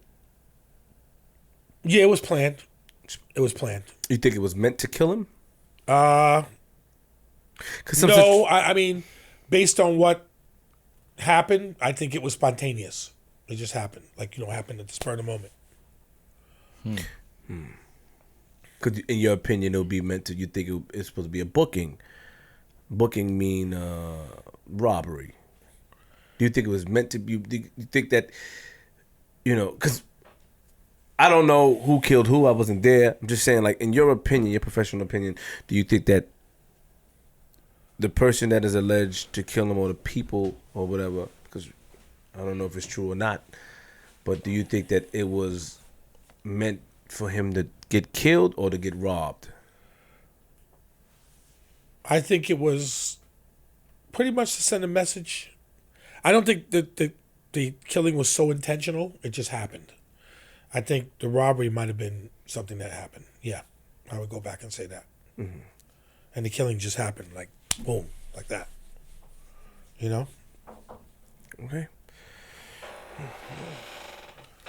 Any final words, G, for this wonderful gentleman we had over 2 hours? Over 2 hours. Definitely plug the book and everything. You got anything coming up for you? I do, but I can't. I do have something coming up. I'm waiting to see what happens. Okay. Whoa, hold on. Two big things actually. Okay. What's the two big things? Well, I don't know if I should say it yet. Yeah, go ahead. Feel free. Feel free. Yeah, you want to know it, but I ain't gonna say it. What they got to do with? No, I can't say it right now. I gotta wait, and I will if it does come out. I'll say it to you when it comes. We'll see. That defeats the purpose, though, because it's gonna be out there. So why would you say it to me when it comes? Everybody would know. It defeats the purpose. But you don't want to talk. There's also a rule that you don't talk about anything until it's out. And my partner said that to me. He said, "You're like evasive on things, and you don't, when it comes out, then you'll talk." I said, "Yeah, because there's a reason for that. You don't want to jump the gun with something and say something that shouldn't have been said. You have to wait until it comes out. Like with Jay, it came out, so now you can elaborate on it and say, listen, this is what happened, yes, and this is what I think's going to happen, which is probably going to happen." Two big things that's going to happen regarding what, a murder? One's going to be maybe a big case involving a big rapper, and the other one's going to be maybe something else. TV, maybe. So what's the case involving a rapper? You can talk about that one. It's an analyzation of his case. Which one? I can't tell you which rapper. With who? Well, come on, which case? You're going to see it. He's going to see it. I uncovered a lot of information, so he might be mad at me too. Because I found a lot of things out. So. What year was this that this happened? This situation happened? You always want to look at that computer, right? What do you got in there? Like what year did this happen? I can't say that. You can't say the if year. If I tell you 2008, you're going to look at 2008. That's not going to be the year. But what's the year? Tell me the year. You can't say the year, Derrick? No, I can't tell you the year because you're going to figure it out. No, I'm not. Yeah, you're not that stupid. You're smart. You're a smart Is guy. it a new rapper? Or is he a veteran? See? I'm just going to say he's a rapper. Is he okay? You can't say is he new or a veteran. You can't say that. I can't say that. No. How big was the case? Big. It was a big case. Did someone lose their life? Or you can say that. You don't have to say. Did someone No. Okay, actually, the same question but different. Same but different. Trying to turn it around. You like a DA, right? Whoa, G, what the heck? No, G, you let it call me a DA, G? Don't do it to my friend like that, man. Defense attorney. Don't talk to him like that. Are you crazy? This guy. Hey, you better not give him one of those. Hold on. Defense attorney. Wait, oh. Call me a DA, G. Tell him chill. Don't you bought the bottles of beer. How many beers? Remember the movie in L.A.? You got the bottles. You start that point and chill. I like movies, man. Movies that get you. You remember that, right? Yeah. You don't remember that. Menace to Society? Menace to Society. Yeah. He cool, man. He cool. G, you not cool, man. I love movies, man. That's a good movie. G, you and I could probably go back because I'm a movie guy too. See, I knew it, man. I knew Me it, and him man. would go back to I always tell people about the movies and stories, and they go, "Yo, man, how you remember that movie?" Exactly. I said, I'm a line guy. Movie line, you know what I'm saying? I do movie lines too. The movie lines. Let's stop. So, this case that involved this rapper, right? It was extremely big. Yes. It was on the news. Yes. Interesting. What year was it? I can't say. You can't even tell the year. No. It's not. But we'll wait and see. We'll see what happens. But how old is it though? It's old. So, but you uncovered a lot of stuff. Yes. And they're about to lock this rapper up? You think? Not lock him up, but put a lot of stuff out there. That happened. I know you're thinking, man. I can see that. All right, what borough is he from? All over. From 5 boroughs. What borough is he from? From the 5 boroughs. No, he's not from the 5 boroughs. You can't say the borough he's from neither. No. Derrick, what can you I know give the me? borough. You're gonna know. I know the borough. Nah, I ain't gonna say it. Yeah, it gotta be. We'll just wait and see. It gotta wait and see. It gotta It be. gotta be the big home. We'll wait and see. Wait, hold on, Derrick. Just Listen, let's look this. give me something. I love the rap community. I do. I love the rap music. I love it too, but give me something. But I don't like the violence. Did somebody get hurt from this case? You said nobody died, but did somebody get hurt? What was so? All right, so nobody. You don't want to say the rapper. You don't want to say what borough he's from. What you can't even say what happened in the case. What is involved? No, I can't. What does Then it you're gonna know. involve? You're gonna know. Man. I'm not gonna know. You got that computer there? I'm not. I closed the computer. NYPD confidential. I closed the computer. Tell me. Nah, I He got can't. a special I can't. Google I can't over there. I say don't know. anything. I gotta His let it Google's just different Nothing on at my all. computer. Nah. If it comes out, I would definitely be the first to tell you. How's that? But how did you get the information for it? I looked it up. Well, I did some investigation. I did an investigation. What year you did the investigation? Yo, Why leave you him trying to alone. know, man? What Leave year? him, man. Was it recently? I can't say that. But why would it come out now if it's old? Because people want to know. I'm sure the public wants to know. The people are going to want to know the real truth about how things are, but certain things, how they go down. It's more. But why would it's it come more, out of nowhere, though? It's more of an explanation. It's not like I was involved personally in the case, but it's more of an explanation of why things happen with certain people and why things come out like that. It doesn't necessarily. Well, no, I can't say that. So you're putting it out on your own in the blog, or is it coming out in the news and It's stuff? come out in the news and stuff. No way. Really? It'll be media mention, I'm sure. It'll be media mention. And when did you get the okay that they may mention in the media? When did you get the information? When did they tell you that Derrick? Early this year when I did it. So you just went out to discover something. Was it a cold case? Yeah, sort of. It was a cold case, and I found a lot of information out. I think the persons and people are going to be very surprised when they find out what I've uncovered. I'm good at that. I'm pretty good at that. You know, finding things out. The truth. Let's put it that way. You never talked about. Sorry. I'm not out to discredit anyone. I'm just out to. Did you ever talk about this on It's AG TV? No. Don't violate my man like that. You ever talked about it on any other Vlad? You ever talked about it yet? No, Vlad neither. No. So I haven't talked to Vlad since I talked to him about Jane. That was years ago. So you give everybody this information, but then when you come on flip the script. No, I didn't give everybody the information. Nobody really knows it yet. All right. So what's the other thing then? No, I don't even say that either because I don't want to jinx it. You know what I'm saying? I'm like that. I don't like to say things unless they come out. You know, it's always good to be that way. How big is this rapper? He's big.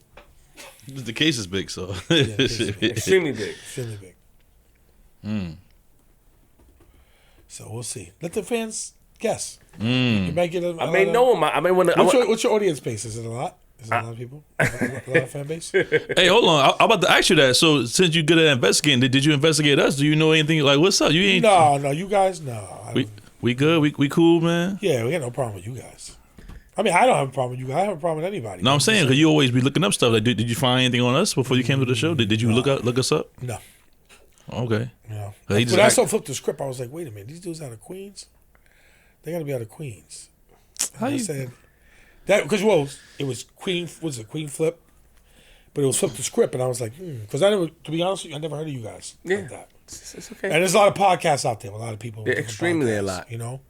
So, you guys seem like great guys. You know, he says you guys are good guys. So. Yeah, I appreciated it. That's why, you know. It's AGTV. But. He's like, let We'll get to it. him We'll go, get man. to it. He good. He gonna do it. It's AG. You know what it is? No, I'm done to know now. He gonna tell him in the car. We gotta keep it now. We just gotta keep it alone until it comes out. But okay, just answer this last question for me. Now I'll let it go. Who called you and said it may come out in the media? Was it another cop or somebody in a high position, like a DA, a judge, or? No, the producer of the show. Oh, I got it. It'll be got out. You'll see it. It'll be Netflix, big. yes? It'll be big. Yeah, I got it. We ain't got it. It should be big. All right, I so, think. tell me off I after you ain't gonna finish say it. it. Tell me I off air. I want to know if you got it, and then I The bet. fall. yeah.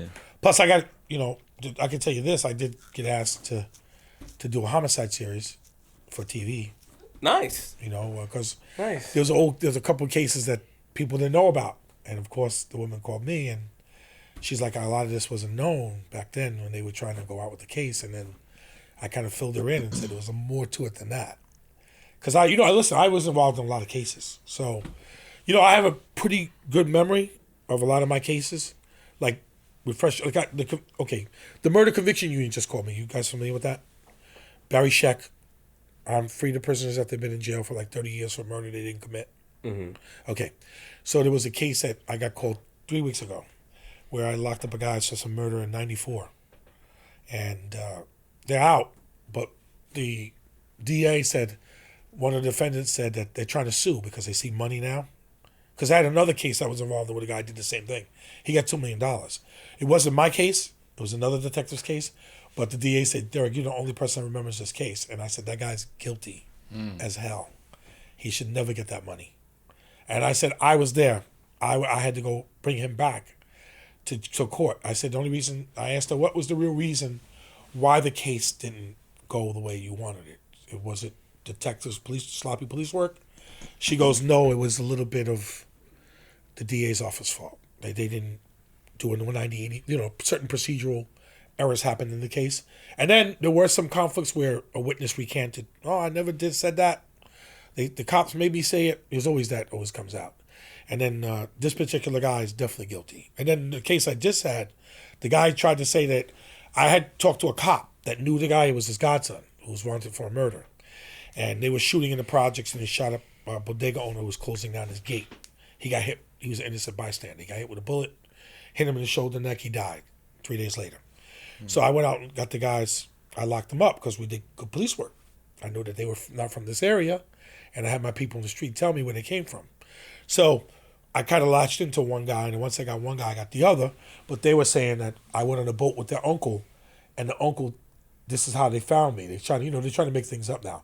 And I said I knew about his uncle, but his uncle wasn't a good friend of me. It was another detective he was friends with. But that had nothing to do with the case because his godson or whatever, his nephew, whatever the guy was a bad kid. And he also killed another girl, killed the baby's mother in the Bronx in front of her 4-year-old kid. So he was definitely bad news at that time, So that's how I got him too. He was on the front page of the news, and I went and got him. So a lot of these cases are coming back now. It's like crazy the way things come back 30 years ago. Like they come back to you, and then people call me because they say, "Wow, you had knowledge of this case," and I did because there were a lot of problems with it. Every case is not a walk in the park. There's some cases that we call slam dunk, and then there's a lot of cases that you have to go out and work, and to bring positive results. Because you want to do it for the family. You want to do it for the victim, the family, especially if somebody innocent gets killed. That a drug dealer, I'm not trying to be hard. He gets shot. Well, it's called an occupational hazard, right? That's his business. But if you get somebody shot that's innocent, that has nothing to do with anything, right. Those cases bother you. Or infant getting killed, babies getting killed. Those cases get more of a priority because they, you want to make sure you get the guy who did that, Sure. Okay. So that's it. He's on that computer again. Looking. He's not happy. He's searching. You'll know. You'll see. Hopefully round of applause to my man one time, man. Round of applause. I know you probably don't give him round of applause, but I'll give him round of applause. You know what I mean? Give us your social media and everything, please. Yeah, it's I got two things. You got Parker Consulting. Okay. My brother has that up. He's consulting, and you have they can go on the book, Notorious COP, and and go that way. Other than that, I'm on. I mean, it's not hard to find me. I mean, like I said, I'm around. What do you do now? I see you have a firm now. A security company. Yeah, I do security and stuff. I do private investigations, and believe it or not, a lot of people do call me for cases, private cases. I mean, nothing bad, what you may have suggested earlier, but people do call me about personal things that they need looked into, and I'm able to help them. Not really. It's reasonable. But I don't like to do husband and wife cases. Those are a pain in the butt. But I like to do more in big investigations. Gotcha. Like money laundering, things like that. Gotcha. Gotcha. Those are good cases. All right, he's over here still. He's looking at the computer again. No. We'll come up with it. You got it? You guys are great, man. I mean, my pleasure being here. Glad you guys had me come in. Nah, appreciate you being here, man. There's a lot to talk about. We don't have the time. I could be here forever. Nah, yeah. A lot of stuff we still, But it's dope. It's dope, man. It's all good. It's okay. Yeah. Sign up. No, don't get up yet. We gotta sign up, man. One second. Yeah. I know you trying to get up out of here. Dope episode. We like you said, we could be here all day or all week talking about different cases, but we're gonna end it right here on a good note. I feel like it was a good episode. It was good. You know what I'm saying? Make sure y'all follow the pages, man. At Queens Flip with a Z, at DJ G Money 156, at Flip the Script Pod, at Picky Eater Show. You know what I'm saying? It's going by the time the episode aired, we will have everything up and running. The episodes will be out. You know what I'm saying? Yeah. Yo, this Queens Flip, man. I'm here. Shout out to my man Derrick Parker. He didn't want to give me the information I wanted. Shout out to It's AGTV. Salute to him. Yeah, salute. You know, shout out to Basco. Shout out to Michelle, Mighty 2-time. Whoop, whoop. Michelle, 1 time, man. Yeah, same thing. Shout out to E-Bot.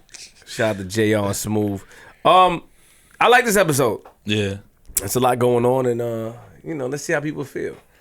But lock your doors, close your windows, close your blinds, open your blinds. And if you see Derrick Parker on your lawn, put it away. He don't mean no harm. But watch him because he may have a firearm from Queens.